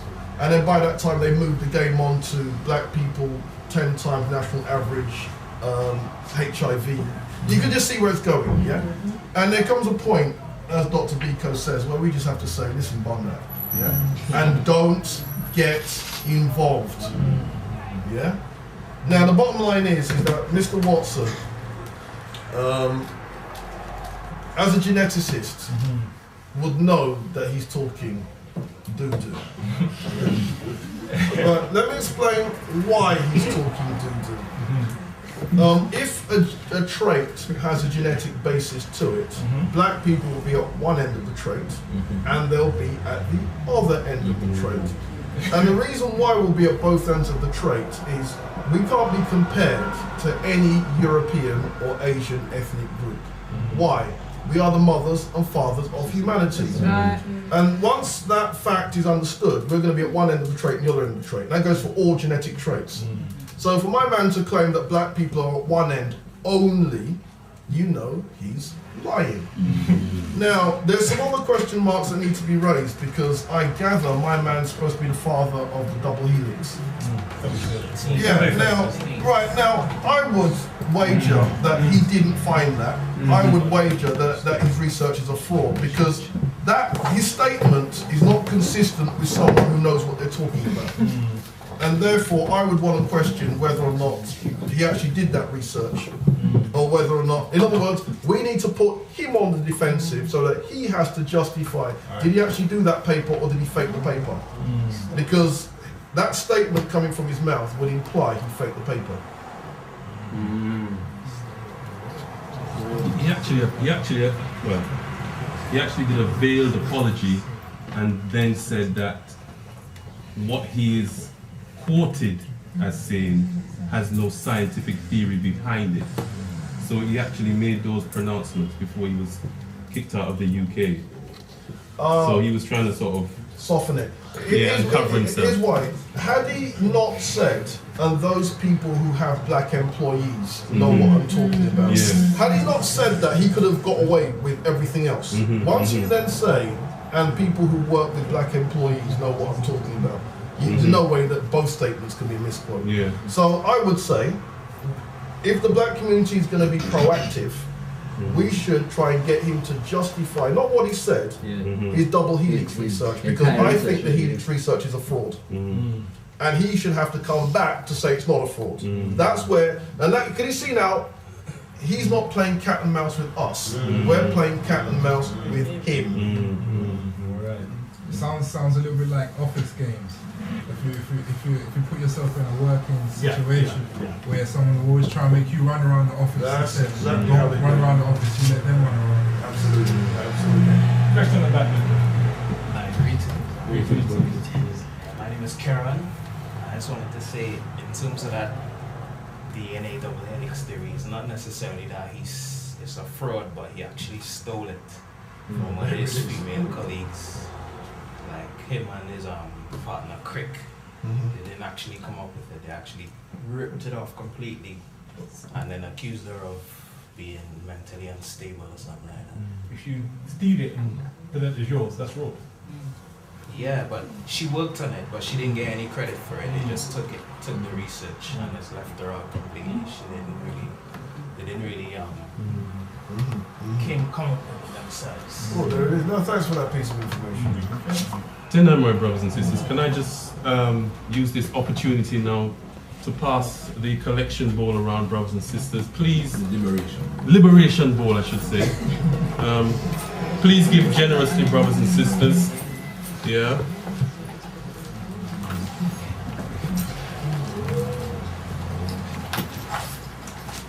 While that's going around, any more questions? We've got one of the world's best scholars in our midst. That's right. And he's busy, the busy man, up and down the country teaching. We've got our midst, brothers and sisters, so make use of this opportunity while you can here and now. Tenamore. Give thanks to Brother Robin for coming here this evening and delivering. Give thanks to Brother Robin for coming here this evening and sharing vital information to our community. You slightly touched on it earlier, but if you can give us share with us your particular angle on this whole DNA, where they're encouraging people to go and check out their personal DNA to see what aspect of them is this or what aspect. What's your angle? Do you think it will advance anything in terms of our race? What's your particular angle on it? I can just see a recipe for foolishness. Here's why. Just suppose I did it and I turned out to be Igbo, which is personally what I think I am, actually. Right? So what? Does that mean that my loyalty is to the Igbos, or is my loyalty to Africa? Which one? You follow me?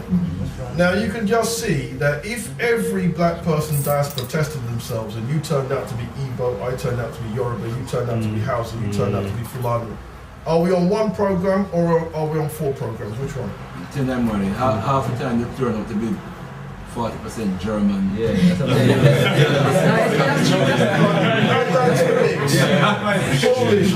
saying.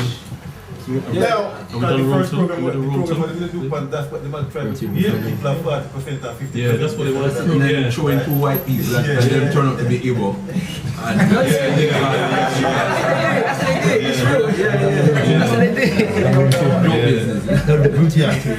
So I mean, my view. So if people do it and get strength out of it, cool. But me personally, I can't see any value in it whatsoever, other than just so that it does embarrass people from time to time. You know, Carol Thatcher turned out to be 1/4 Arab. Gary Bushell, yes him, turned out to be 8% African. So in other words, stuff like that. In other words, I like to see when it embarrasses people, but you know, I saw a man fall at that hurdle. I'm not going to fall at the same hurdle.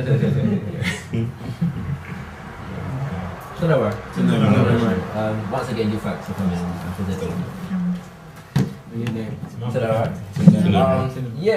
My question is centered around the book and the title of the book in terms of why you decided to call it When We Ruled. And the reason why I asked the question is because I've heard a bit of a school of thought in the sense that we tend to focus on, when we're studying our history, we tend to focus on rulership or monarchy or rare, and it's like, but I mean, just watching the presentation, it was obvious that the civilization weren't built by one person; it was built by people, so to speak.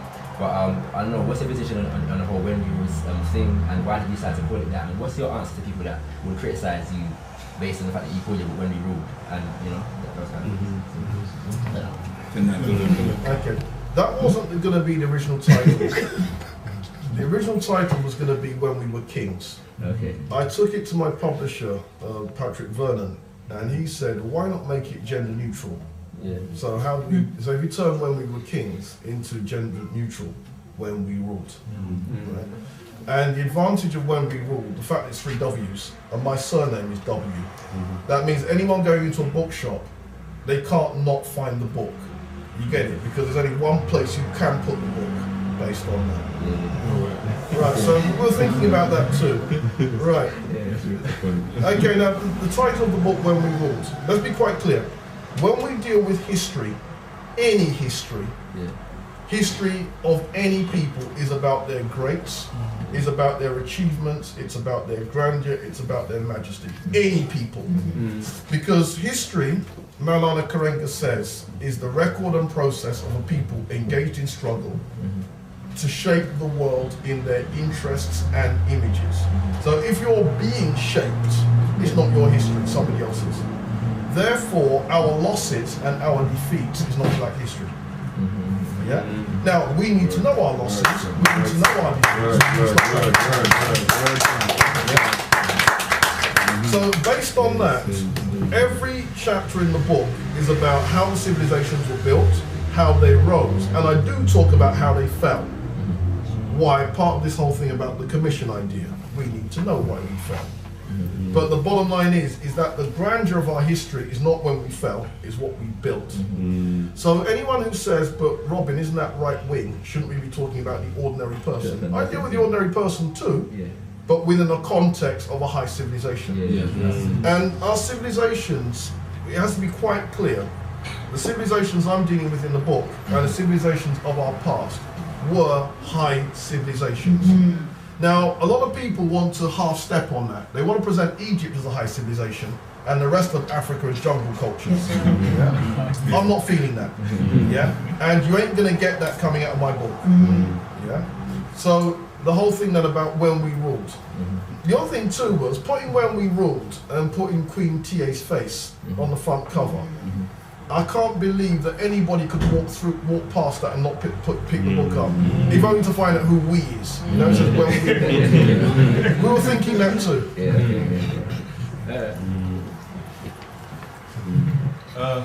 Just a quick question, brother. You mentioned this in your presentation, but I want specifics now.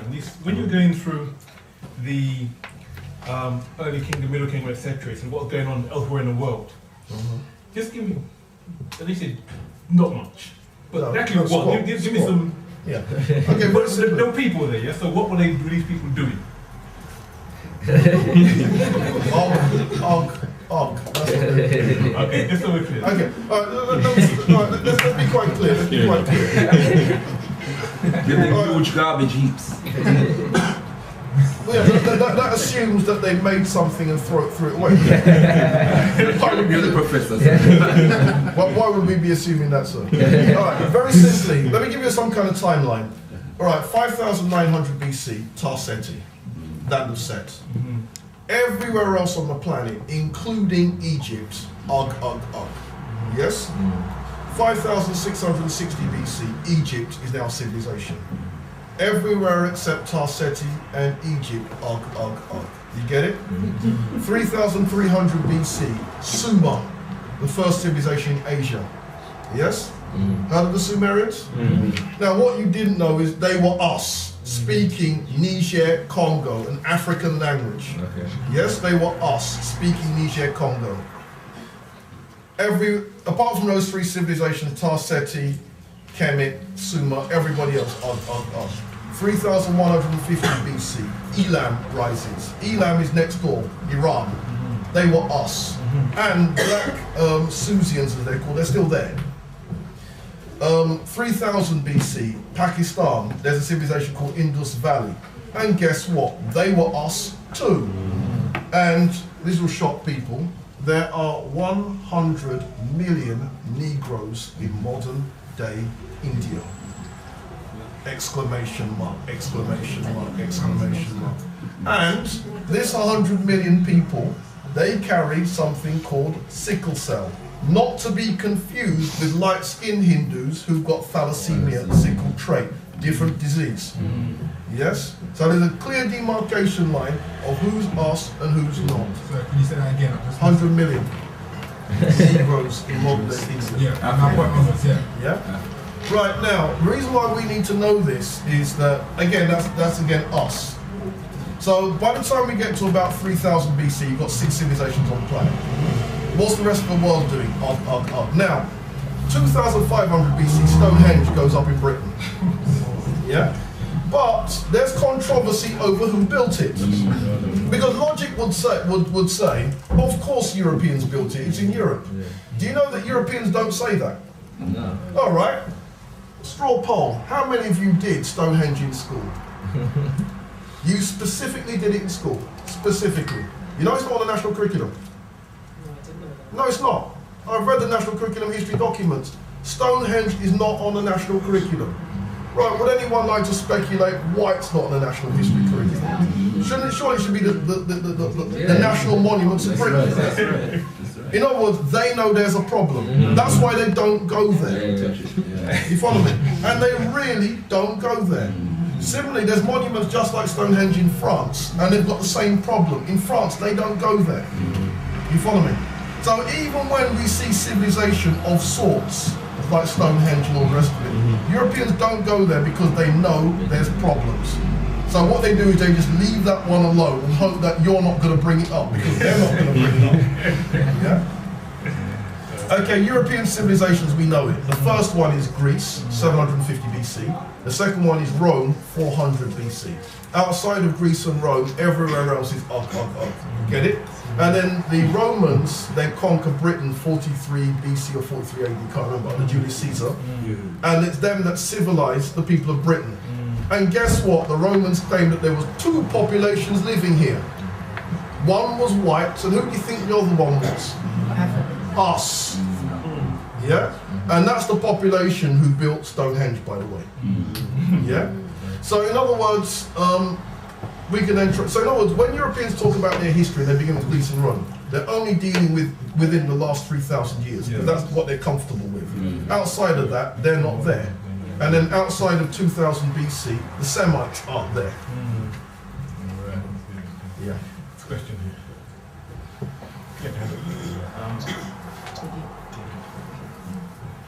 Okay, just wanted to comment on the answer you were giving earlier on that I was listening to a tape from somebody American. He said basically that in European history they eliminated all the wars which they lost in the Zululand, and they only showed the war that they won. Correct. And the same thing happened in in the cowboy and Indian movies, they only show them winning. And I just wanted to shed some light on what Captain Alvin said, where he said that the reason why the Egyptian civilization lasted so long is because they only filled their children with the victories and achievements of their people. Did Akhenaten say that? That's what I said. Somebody said that on a tape, and I just wondered if you can clarify that. To be honest, I can't imagine Akhenaten saying that. Because Akhenaten was exactly the opposite. He was a pacifist. A great man, but not what we needed at that time. We needed someone to be kicking some butt. So lining up some behinds and dealing. Man didn't do that. So I suspect he's been misquoted. Okay. But certainly we do need to tell our victories. But let's be quite clear. We also need, because the point of history is, well, we need to be honest with our defeats too. Because that's where we then can call the commissions on why did we lose. Does that make sense? Because the whole point of losing, in my view, is not to keep on losing. You lose, you regroup, so the next time you win. You get it, yeah? Okay, sure. What he does is traces music from ancient Egypt through to blues. Right. Yeah? And having read his stuff, having read other African musicologists, yeah, there's a guy called J.H. Kwabena and Marie, who's also written on black music. There's a guy called Albert Murray, who's written on African American music. And what I've done is I glued them together. I wrote an essay called Journey of the Drum, which Paul Bonner pirated and put on the web, because I didn't put it on the web. But if you Google it on the web, there's an essay called Journey of the Drum. Okay. And that's the spread of black music. Right, okay.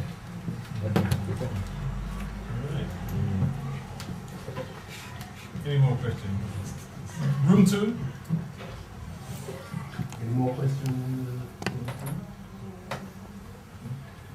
Alright, just to show hands, how many of us in the room have got When We Rule, by the way?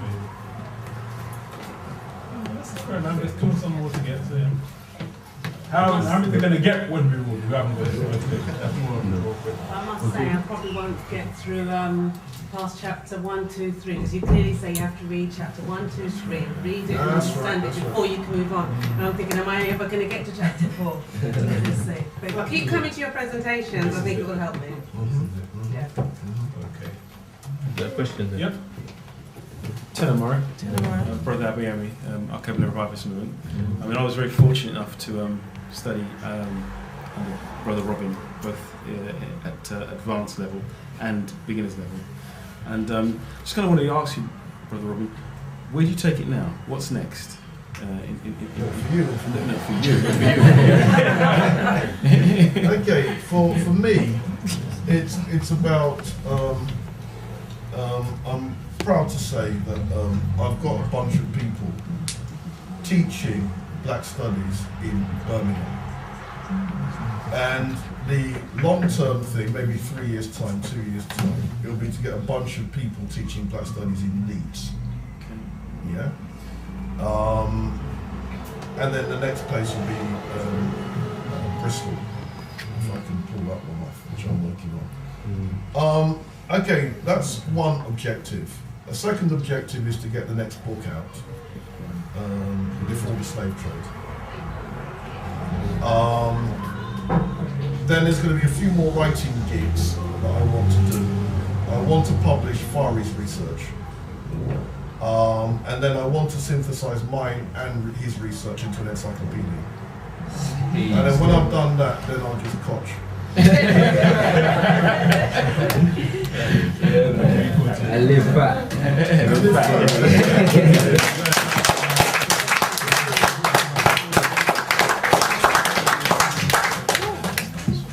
Okay.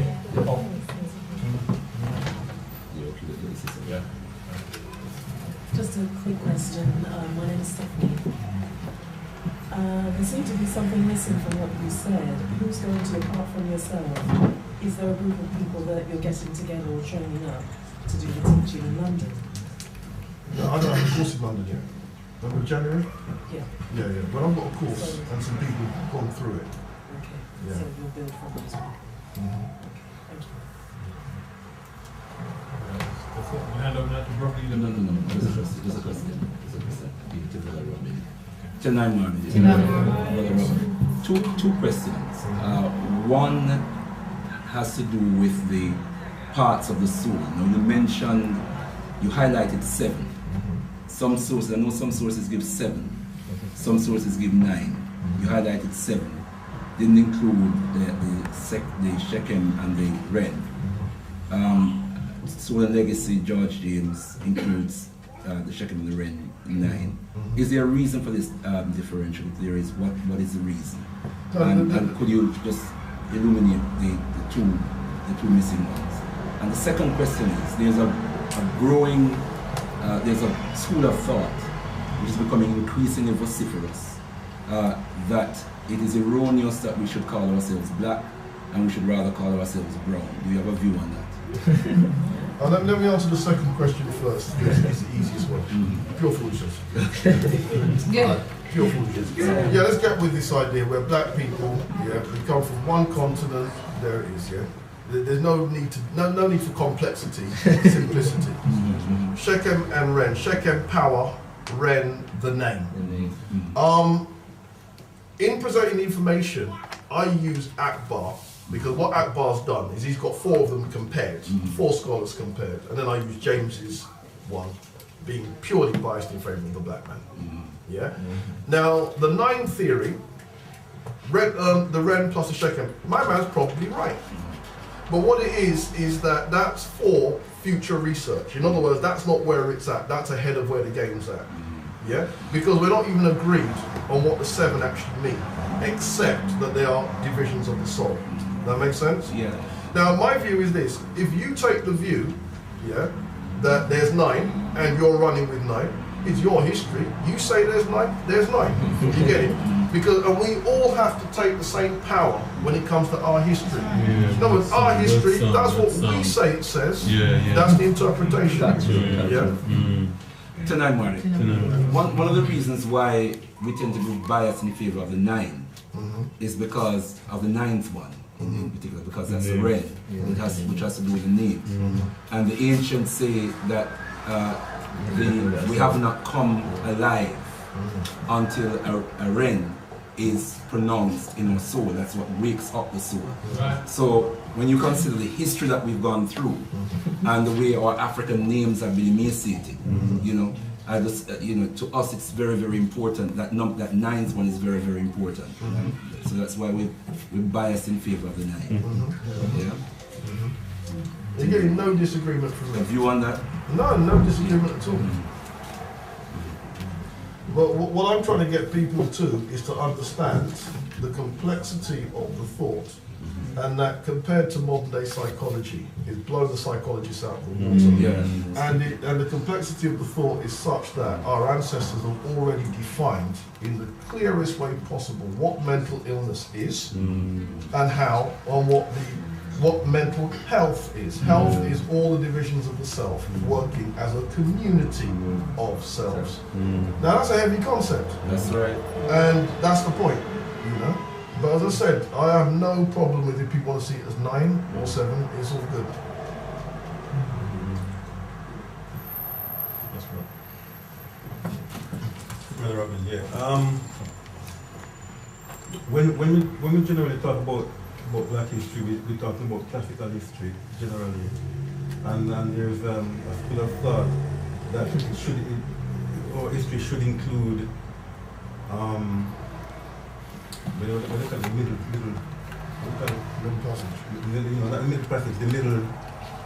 period of history as well. So going back like 300, 400, 500 years, and recent history as well too, because in terms of giving young people, some of them are going to want some kind of role model from the more recent historical heroes as well, what do you thought about that, please?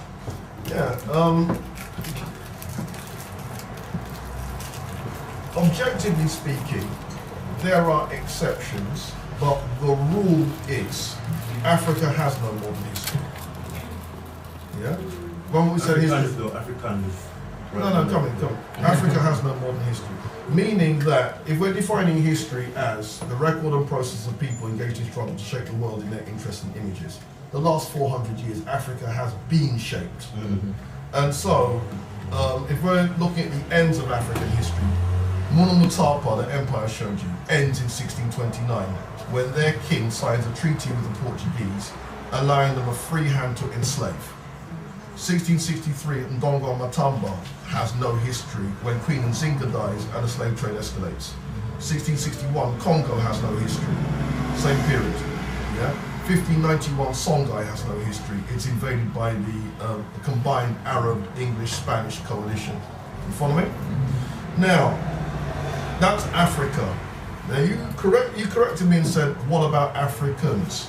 You then have the rebellions and the maroon communities in the Western Hemisphere, beginning with Palmares in Brazil, the maroon communities in Jamaica, Suriname, the maroon communities in, and then the Haitian Revolution is what is the key one, I agree with that, and that is how I teach the history. That is exactly how I do it. When it comes to, though, the history of young people, you do have a different problem, though. Because what a young person will be impressed by and what an adult will be impressed by is not the same thing. Yeah? So, for example, young people are impressed by, let me give you somebody, like, there's a soul singer called Alia. Yeah? Young people worship that girl, seriously. And I can see why. They see her as a major role model, simply someone like Tupac. A lot of men, young men, see him as a major role. In other words, they don't see him as a joke business. They don't see Alia as a joke business.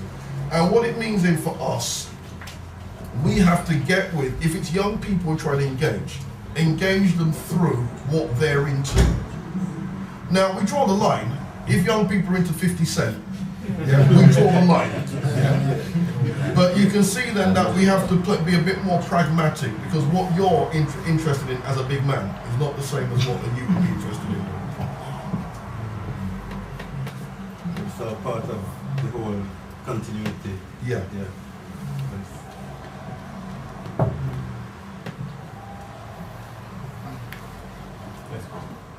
Name's Ron. Thanks, Ron, for coming down. I agree with you in that sense, but I also believe as well that children, because they can't actually visually see the images that you showed us in any kind of mass production, that they don't have nothing to kind of really relate to in history to say, well, if they look at something like, for example, the Roman Empire, Colosseums, etc., and then they saw what you showed us right there, then they'll be able to see, now hold on a second, Roman Empire looks like Ethiopia or Kush, etc. in the past. And I think that I kind of said it before, I think the visual representation or visual media will get the youngsters. Because we live in a visual world. Internet's visual, TV's visual, your mobile phone's visual. And that's what they need. And for that to cock in, okay, there'll be 50 Cent, there'll be rappers, after rappers there'll be something else. But they visually, I think personally, they need to see representation of what they are told is great things, like King Henry V, etc. and things like that. My opinion. And also just to add to that same point that the brother was making, that say for example we have Henry VIII taught in schools, I think to have a literal visual time frame in terms of where Henry VIII ranked and in terms of where the great kings and queens of the ancient cities ranked and how much more kings and queens there were, what they did. You also mentioned the point where the ancient cities already had irrigations where they drained swamps. I've never actually thought of it like that. And it's very recently, at the very modern end of the scale, where the Romans had sewage, whether they did or didn't, I don't know. They did. Right. So, what's highlighted in the schools now are prominence is placed on the European achievements. Yes, but here's the point though. If you look at what you just told me, you told me what you're impressed by as a big woman. Don't be thinking that if you told a 14-year-old that, it would click in the same way. It might, but don't assume it will. Because you're impressed by that, and you're right to be impressed by that, but you've got to remember, as a big person, it's not quite the same as dealing with young people. But my view is, we can still produce material that, if Henry VIII is going to be given certain grandeur, make sure our kings are given the same grandeur. The visuals are there because we've got the monuments to do, we've got the artifacts to do. The brother, that's crucial because the visual representation is the thing, you know.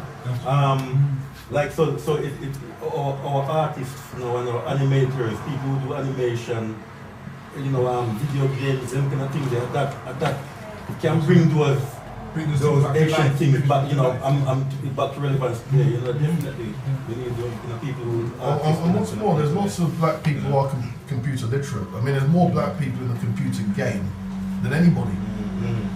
In other words, it's about putting the idea to the person who can actually pull it off.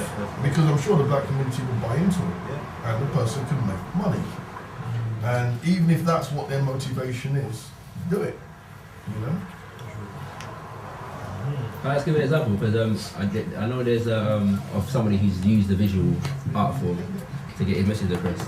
Asher Crazy, he does a lot of DVDs and everything there, and like, I mean, he came over in May, and enough young people came out just on the strength of bootlegging DVDs kind of thing, and that was visual. So it does, your point is quite valid. It does work. Hi, I'm Angela. I've got 2 children, and sitting here and listening to you, it's a lot for me to take in and also to pass on to my children.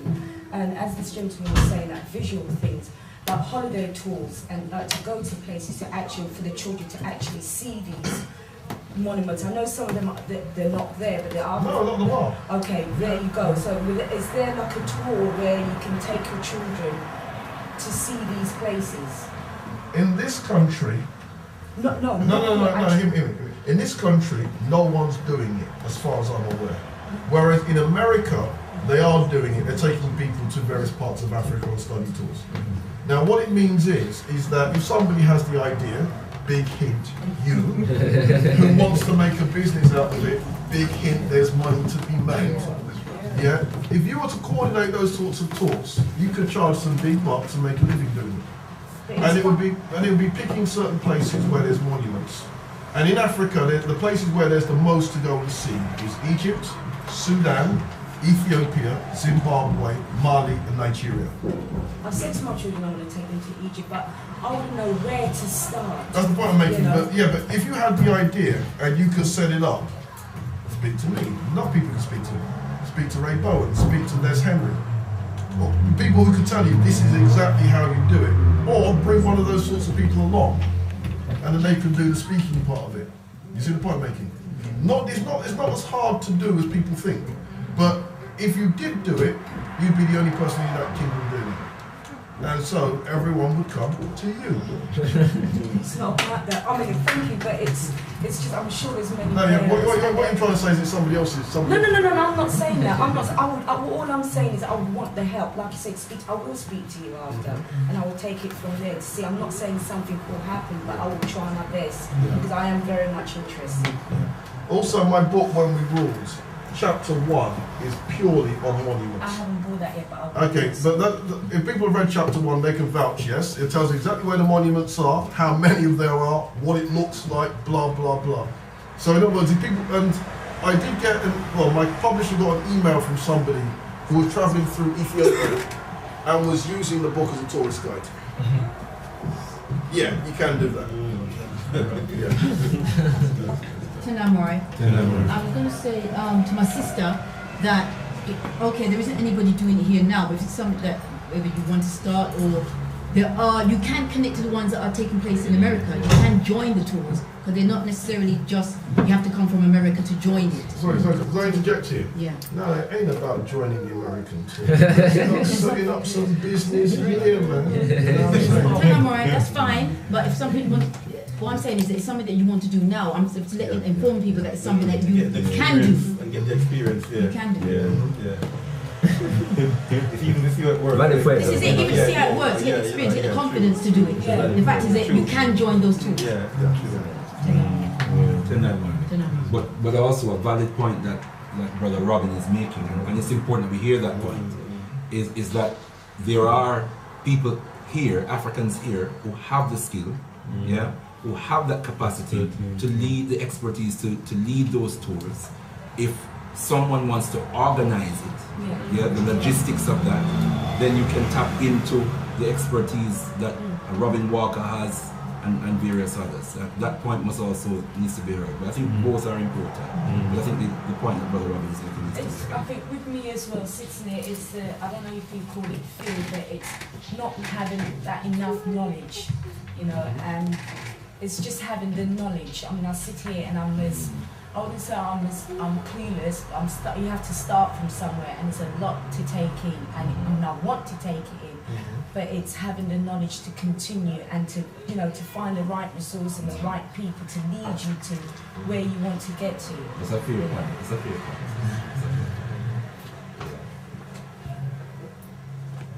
Can I, sorry, hi, my name's Marie. Can I add to this as a mother bringing up 2 children, okay? 2 teenagers, I've got 2 boys, yeah? On my own. Now, I'm at the point where I'm getting the books, I'm going to talks, I'm thinking, and I'm a bit of a loose cannon at the moment, and I'm really confused. Like, we're all on our different journeys, yeah? Now, I can sit down and I can study for a few years and I can read and understand, but at the moment nothing's really relating to my children, because it is, you say, no, it is. And I'm filtering it down. Let me tell you why. Your children are seeing that you're taking study seriously. Yes. Therefore, they're seeing that there really is information in books, and they're seeing that mummy's taking this thing seriously. It's not a joke thing. And even if they don't follow you, the point being they know it's a serious thing because you're taking it seriously. I'll smack myself. Yes, they can see that they can see. But I tell you, subtle little things I'm doing, because you can buy the book and you can read and try and understand. But I almost feel like, should I just stop here? And I have been impaired because yes, we ruled, and yes, the little bit I've gained in such a short period of time has empowered me. And I'm going out there and I'm a bit of this, and I am, my eyes are open, I'm almost challenging people and questioning things that I didn't question Were you reading before? Not really, because I'm bringing up my boys. No, but see, and they would have seen that this is a before. Yeah, I know, they can see that now. Mummy doesn't watch telly, Mummy's reading. Right, you see the point I'm making. So even if it doesn't rub off immediately, there's clearly an impact where it will rub off, because they will see that you're a changed person. And they can see it because I'm buying the bookmark, or my son who's year 6 writing with a fountain pen. Did you know a black man has, invented this fountain pen? I didn't know his name. So they're seeing the changes in their books. They've got conscious things. So they're seeing and they're hearing, and just everything about me has changed. So, yes. Not everything, So but what I'm things saying have is that you shouldn't be hard on yourself because you're doing the right thing. And my view is, even if you don't turn your boys into geniuses overnight, it will still have an impact, because they all see mummy's taking this thing seriously. Mummy's gone mad. No, and you have to then put it in comparison with all the other black parents dealing with foolishness. And the kids will be able to see the difference. Okay, but what about this thing? What I'm saying to you all here, we're all studying, and you can bury yourself, you can read, you can amass all this information, spend 10 years, or you could do. I mean, what I did today, example, today I took my 16-year-old out to a job centre. I haven't been in one of these for years. I said, look, do you want to be here in 2 years' time? Then I went in Tesco's and I asked for a manager in there because I just got really upset. I'm walking around, and since I've been on this journey, I'm walking around, I'm seeing things and thinking, there's no black brother in here. I'm not even talking about sister. So I'm standing in Ilford in a big Tesco's, and my blood was starting to boil. And I'm thinking, I shop here all the time. And then I had to go and ask for a recruitment manager, and it's a young girl. And I point blank said to her, hello, what's your name? And I said, look, I shop in here, I've got a mortgage, I've got a house. And I said, why is there no black brother? And I thought, am I going mad or something? Because I came out straight and said, why is there not? I've been shopping here for years and I do not see a black man. She couldn't respond to that. And it's because of this and this kind of empowerment, or am I going mad? And do I need to calm down and read my books and amass my information? This is what will happen. What will happen is that gradually the old you and the new you will fuse. Yeah? And that will happen. So that, but don't worry about that. That will happen. Because what needs to happen is that you need to move away from the blood boiling. But that will happen at some point anyway, so that's cool. But what needs to happen as well is don't lose the passion when the blood stops boiling. Because what happens is people can go back to the way they were before. Right. Now, in the meantime, you're having an impact. You're doing what you're supposed to do. because your boys will see you're taking this thing seriously. And there aren't many boys who can say that about their parents. Yeah, if they could see changes and something else that come out today. My son actually called me, he said to me, he's darker than me, my son, 16. We talked about the job situation. He says, Mummy, but you're mixed race. Mixed. And I was like, what? I said, I'm black. He said, no, Mummy. You know, and for the first time I heard something today, which I'll tackle, which he said, but if I was light skinned, I would be getting these jobs. And what the woman done in Tesco, she took my name, she said, okay, what's your son's name and address? I'll send him an application for him. What are you doing? Sorry. I just thought, you know, and I went and I thought, have I gone a bit mad? Am I taking this too serious? I am challenging people now. But the bottom line is that follow up on that. I am, I'm going to. Big Tesco's and, Yeah. But ultimately, what you can do is see how the information can get you to be personally independent. Yeah, that would be really productive, and then see how many people you can bring with you. That would be even more productive. But the bottom line is, even if you don't do that, it's still good. It's still good. Can I say on that as well? I think one of the other, that's why I'm talking about fellowship, right?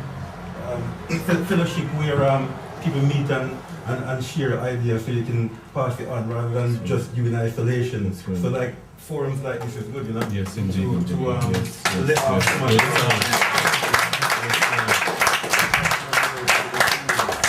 I just think I'm going to the gang. I just think I'm the worst mum in the world at the moment, some of the things I'm doing. That's through my journey and what I'm experiencing and covering. Tender, right, we're going to go into the final question there before we get Brother Robin to round up. So I see 2 hands, and I think unless there's any more, these are going to be the final 2 questions. So, brother, yeah, at the back, and then brother here. Yes, you. So, I'm Brother Collins, member of the Kwabena and Revivalist movement. My question is that is there a link from the book, The Destruction of Black Civilization, and When We Rule, and if there's so, what is the link? Destruction of Black Civilization is the first Black history book I ever read. I've subsequently read it, I think 6 times or 5 times. I can't remember. And that book has been one of the 6 or 7 major influences on When We Ruled.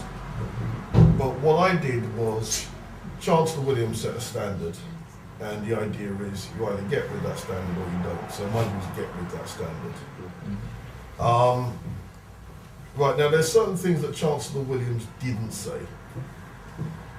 His book contains no East Africa at all. There's no East African civilizations anywhere in the book. So I thought that needs to go in. His book doesn't deal with the African origin of the human race. So I thought that needs to go in.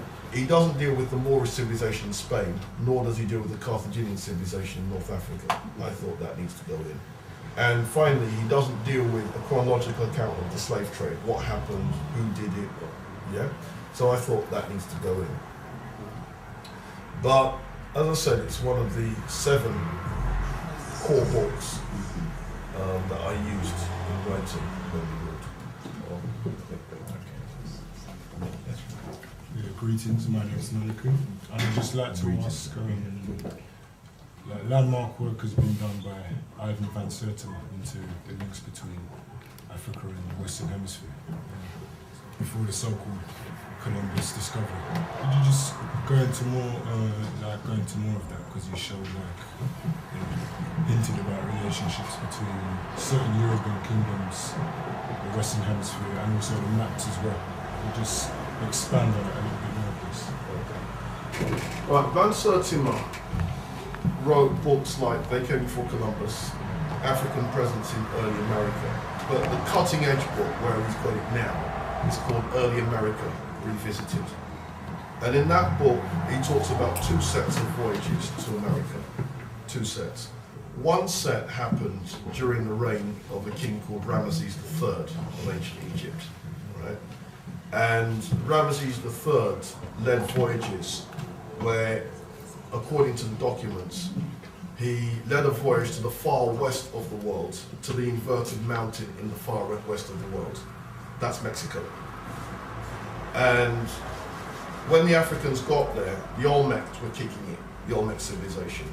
And because of the African influence among the Olmecs made stone heads of the Africans. That's right. And there are 16 such stone heads.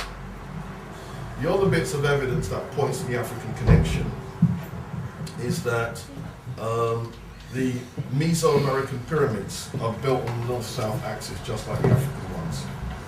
The ancient Egyptians used the color purple as a royal color, just as the Mayans would do. The ancient Egyptians used a censer called a kofun, and the same type of censer the Native Americans used.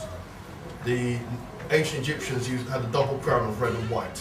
The Native Americans, there's an image of one of them wearing a double crown of red and white. So these are the sorts of connections that would substantiate Ramesses III. And then it's from the Ramesses III voyages and subsequent voyages why the ancient Egyptians or Nubians or whoever it was were able to compile the map that Piri Reis used. Yeah, because you know the geodetic center of the map is the Egyptian-Nubian border, which has got Mexico already mapped, South America already mapped. That makes sense? Right, that's one set of voyages. The second set of voyages that Van Sertima talks about is what took place in the year 1310, when Mansa Abu Bakari II of Mali made a voyage to Panama, which is right next door to Mexico. Van Sertima is basing it on various bits of evidence. There's an Arab text that describes this, written by a guy called Ibn Fadl el-Umari, and the Arab text was written in the year 1342, which has got this information in. Yeah? Second bit of evidence is that 2 African skeletons were found on the coast of Danish Virgin Islands in a context that would make it contemporaneous with the Malian voyage. Yeah? Then we've got the fact that when Europeans mapped Mexico and Panama, it seems that the Malians renamed everything. So there's a Mandinga Bay in Mexico. There's a Mandinga Point in Mexico. You follow me? In other words, they just gave everything. There's even something called Mount Mali in Mexico. They just renamed everything. Evidence that they got there. Subsequent evidence also shows that the Malians, being Muslims, even persuaded the Native Americans to give up pork. That's documented. Yeah. Now, not all Native Americans, the ones living in the Panama region, got them to buy pork. Yeah. Right. That's what Van Sertima's got. Now, what I've got is one more voyage that Van Sertima doesn't have, and that is the time of Oni Olowo of Ile Ife. Yeah. Now, the evidence that the voyage was made is the pavements, the CMAs, which is buried underneath the Yoruba pavements. Yeah. Now, Van Sertima is aware of the information, but he doesn't put it together to make a case the way that I've done it. So that's the third African voyage. Yes, right. So it's been a serious evening of African history and a journey of when we ruled and listen to how we can rule again. So I'm just going to give you an opportunity to thank Brother Robin for coming again.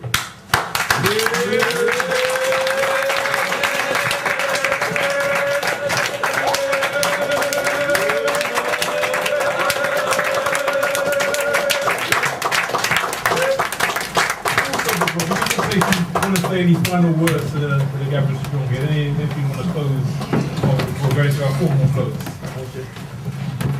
Only to say thanks for coming out. Hope you enjoyed it.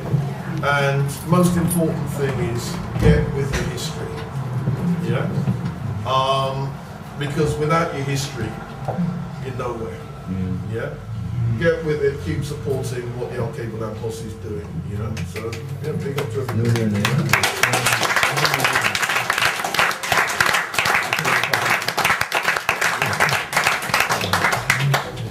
Right, what we're doing is going to a formal close. So to do that, we're going to have Brother Leader give us some closing comments to contextualize what you've heard this evening and send us off into the evening ready and energized to do something with this information that Brother Robin given us. So you can hail him, brothers.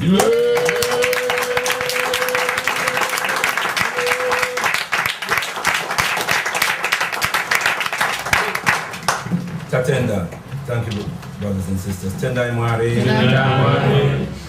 Giving thanks and praises as always unto the Most High, the God of Africa, Mwari Kusika, and Muzimu Mukuru, our great ancestors. We give thanks and praises unto them for our precious breath, for life, for the meaning and purpose of life, for health and strength and daily food. We give thanks and praises unto the creator of the universe, and Muzimu Mukuru, our great ancestors.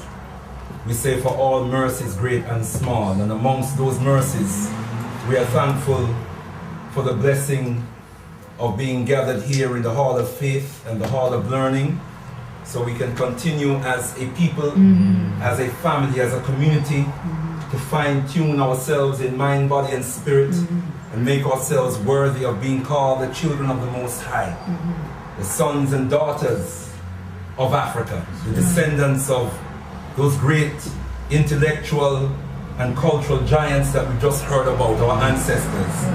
And also to call ourselves freedom fighters, those who are called forth in the present time to inspire the rest of us, to organize and stand up and fight back for the total liberation of our land and people, the glory of Mwari, God, and Muzimu Mukuru, our great ancestors, and the attainment of a higher quality of human existence. Tendai Mwari. Brothers and sisters, we've been blessed this evening with so much rich knowledge of our great and glorious history by one of the most erudite scholars that we have on the planet, and we do not, and illustrious, and we do not, brothers and sisters, exaggerate is the word I'm looking for. You know, it's a terrible thing when you're speaking an alien language. You have to feel for words, you know what I'm saying, brothers and sisters. But we've been fortunate this evening to have this man. He's always inspired me. It's something not just about the information, but about his depth, his style, and the love that exudes from him for his people and for what he does, the enthusiasm. I've never seen him speak and there is not that enthusiasm ringing out of this great man that is in our present. And in our movement we have this good habit of bigging up those among us who are alive, who are present, who are close enough for us to touch them and heal them, give them the due. Because we tend to like our heroes and our great ones and sheroes, we like them dead and distant. We don't seem to recognize them until they're gone. So I don't want us to wait until 50 years time when Brother Robin decided to give up the ghost and we say, oh, it was a great man. You know what I'm saying? I want us to do that now. And whilst the children are with us, the children can, while he is with us. We're not giving him 50 more years, no? 50, at least. Okay, at 50. Least. Whilst the children, we have our children among us, we can point them to that great man as a source of inspiration for them. Tendai Mwari, can we hear them again, bro?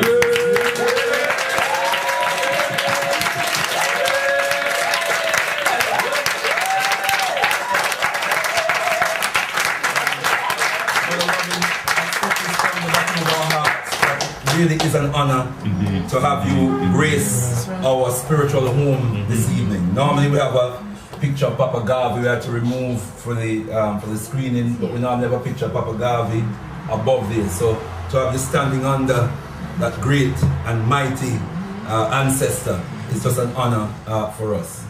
Let me move quickly, brothers and sisters. You know, this is what we call Black History Month. We want to rename that African Heritage Month. That'll take a little time for our people to get our heads and our tongues around that. But we must remember the great historian, the great professor who pronounced what was then called Negro History Week, what we call Black History Month today. A man called Carter G. Woodson. Can we hear him, brothers and sisters? And he says to us that philosophers have long since held that there are two types of education. Come on now. One, that a people are given. The other, that a people give themselves. That's right. And of the two, The one that is most important or more important is by far, he says, the education that we give ourselves. That's right. No oppressor has ever educated the people they oppress for the sake of their liberation. And I think that's the core of the message that our brother has delivered to us this evening. And I don't know whether we heard what he had to say to us. In essence, I'm not dealing with form here, brothers and sisters. All the slides, that was nice, it was good to see, and it's interesting, it's exciting. But did we hear the essence of the message? He says that we have to, and I can't remember the exact words that he used, but basically we have to liberate every single aspect of African being. Culturally, educationally, our history has to be liberated. Our psychology has to be liberated. Our sociology has to be liberated. Our science has to be liberated. The concept of family has to be liberated. Everything, though, even brothers and sisters, I was writing a letter to the chair of governors of a school, John Napper School, right now that the local authority is trying to take over. And I wrote a strong letter to the director of education. And I got a letter back from a brother who is the chair of governors of the school, really berating me for writing a strong letter to this Bakra director. Yeah, taking issue with me. He's the chair of governors answering on her behalf. You understand that mentality we're talking about? These people trying to take over a school that's run, albeit a Christian school, it's run by African people. And we're trying to support the school. And he is writing on her behalf in this day and age. She hasn't even acknowledged receipt of my letter. And even jump in front of her. Jump in. And say, well, I'll take it. You understand what I'm saying, brothers and sisters? And calling me a racist. This African calling me, we're sick. You understand what I'm saying? We are a sick people. And there's work, there's serious work for us to do on ourselves. Very, very serious work that we have to do on ourselves to lift ourselves out of the mess and the mire that we find ourselves in. And it will happen, brothers and sisters, not through purely through emotional expressions or, disburdening ourselves emotionally. We have to do some work. We have to do some building. Sis was asking a question relating to your children. We need to get the children organized. We need to get academies or schools organized and programs organized for the children. The studying that we're doing, as Brother Robin says, is very important. But we also have to have a mechanism for socializing and educating our children at their level. Then we need also within that context to bring the children together to share their lives with each other. Because when they go to school, even many of the African children are not on the level that they and their families are on. You understand what I'm saying, brothers and sisters? So we have what we call the Kwabena Academy of Excellence. It happens right here, between here and the church around the corner. Sister clapping because her two sons are in the academy, sister's daughter is in the academy, and they're doing well. Are you with me, brothers and sisters? That's their space, that's their time, and everything is broken down to their level. And we're teaching them maths, and we're teaching them something called language and communication, not just English, but language and communication we're teaching them. We're teaching them African world studies. We're teaching them tree and African language. We're teaching them performing arts. We're teaching them art and craft, all from an African-centered perspective. Are you with me, brothers and sisters? So they come into a loving, caring environment. They have half an hour of assembly, 9:30 to 10 o'clock, where we engage them in a process of reaffirming, who they are. Yeah? Who wears the crown? If you say to them, who wears the crown? They tell you, I wear the crown. Yeah, and we reinforce it. Who wears the crown? I wear the crown. And we want it strong. Yeah, if it's not strong, we say, come on, we want it loud and proud. Who wears a crown? I wear. What kind of crown is it? A crown of African glory. Every Saturday morning they go through it over and over again. What kind of crown is it? A crown of African glory. What's our mission? Nation building. What's our mission? Nation building. And to build a nation, we need what? Discipline. We need what? Discipline. And we want to move from nation to great nation. What do we need? Geniuses. What do we need? Geniuses. I want all the geniuses to raise them hand. You see the African tree raise them. I want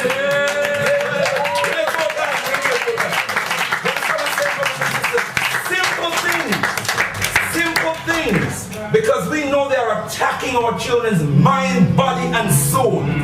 They dress our sisters up or down on the box, put them in front of, and they beat them home in.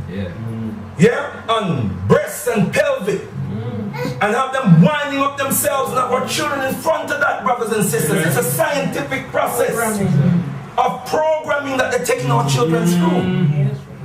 Yeah, it's not accidental. It's not just entertainment. It is designed, brothers and sisters, to destroy our nation, to make sure that we can never stand up and build a proud nation again. Are you with me, brothers and sisters? Simple things that we must do. We ain't gonna build no pyramids if we can't own a little space like this. Tell the truth. Yeah? And run a little. We're not going to run the nation. That's right. If we can't run an organization, if we can't run a little shop, we ain't going to run no nation again. You understand what I'm saying, brothers and sisters? So we have to practicalize that which inspires us when we come to meetings like this. When we leave, we must be buzzing around how can we transform this into practical reality. And that's what we're trying to do here. So we are very, very proud to have you in our spiritual home. This is our headquarters. This is our spiritual home. But this is just like this is an embryo. This is the embryonic stage of the vision that we really have. But we can't fulfill that vision without the community throwing its weight behind this movement. So, brothers and sisters, I want to invite you to find out more about the Kwabena Revivalist movement. Take one of our booklets, have a little read. We have our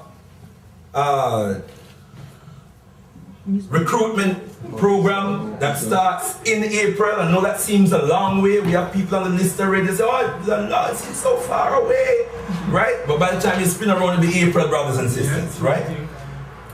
Come on, our induction program is a 7-week program. It's a 7-week program and then there's a 4-week program. After that, you can decide whether you want to join the movement or not, or whether you want to look around the community and see what else is going on there. But we encourage our people to join organizations. Join an organization, brothers and sisters. Start thinking in terms of being members of an organization and working for the liberation of your people. Develop an ethos of duty and work for the liberation of our people. Yeah? Let us not be selfish with our time. My time is mine. No, your time belongs to your people. Your time should be invested in planning for your children's future. And if our ancestors say it takes a village to raise a child, what does it require to map out the future of generations unborn? It takes generations to do that, but we have to start somewhere. And the best place to start, our ancestors say, to count sand, we start from where we stand, right here, with the first grain, the first of 1,000,000, the first of 1,000,000,000, but we're going to count them one by one. But we have to start somewhere. It's here and now. And we are here, and this is now. This is the time. This is the moment. We have claimed this space, and we must also command the time. This is our time. Being here this evening, we are commanding time and space.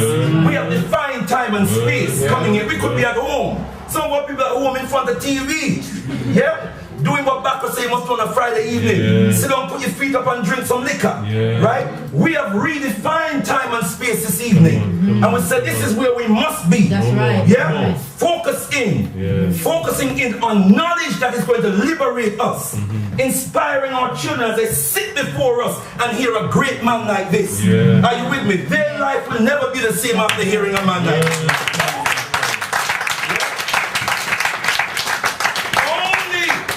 When we come and define time and space, that we will determine circumstances. That's how you determine circumstances. You have to define time and space. We have to reclaim. When we rule, if we're ever going to be ruling again, we have to rule in the little corner where we have, little space where we have. You can't make the oppressor rule your home through the TV, through the radio, through the record industry. No, you have to rule. You have to know you are king and queen in your little two down. Me run this.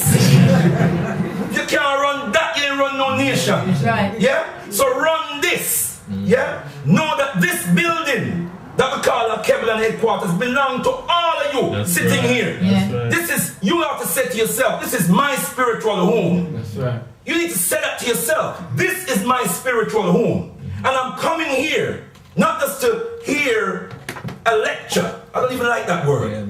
Message. But I'm coming here to hear a message with my brothers and sisters. Get to know each other. Embrace or shake hands with a brother or sister after we finish in the next 2 or 3 minutes. Shake hands, embrace, exchange telephone numbers, because we're going to build a family, a communion of family towards building an African nation. Only then, brothers and sisters, will we ever be able to respond to the command of the most eminent prophet and king, His Excellency Marcus Mosiah Garvey. Rise, you mighty, mighty African people, for you can accomplish whatever you will. Thank you very much, brothers and sisters.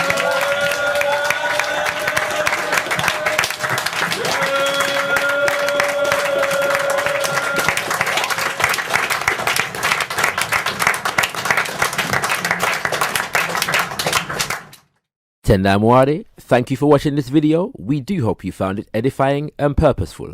Please feel free to subscribe to our YouTube channel and visit us at our website, alkebulan.org. Tenda Mwari.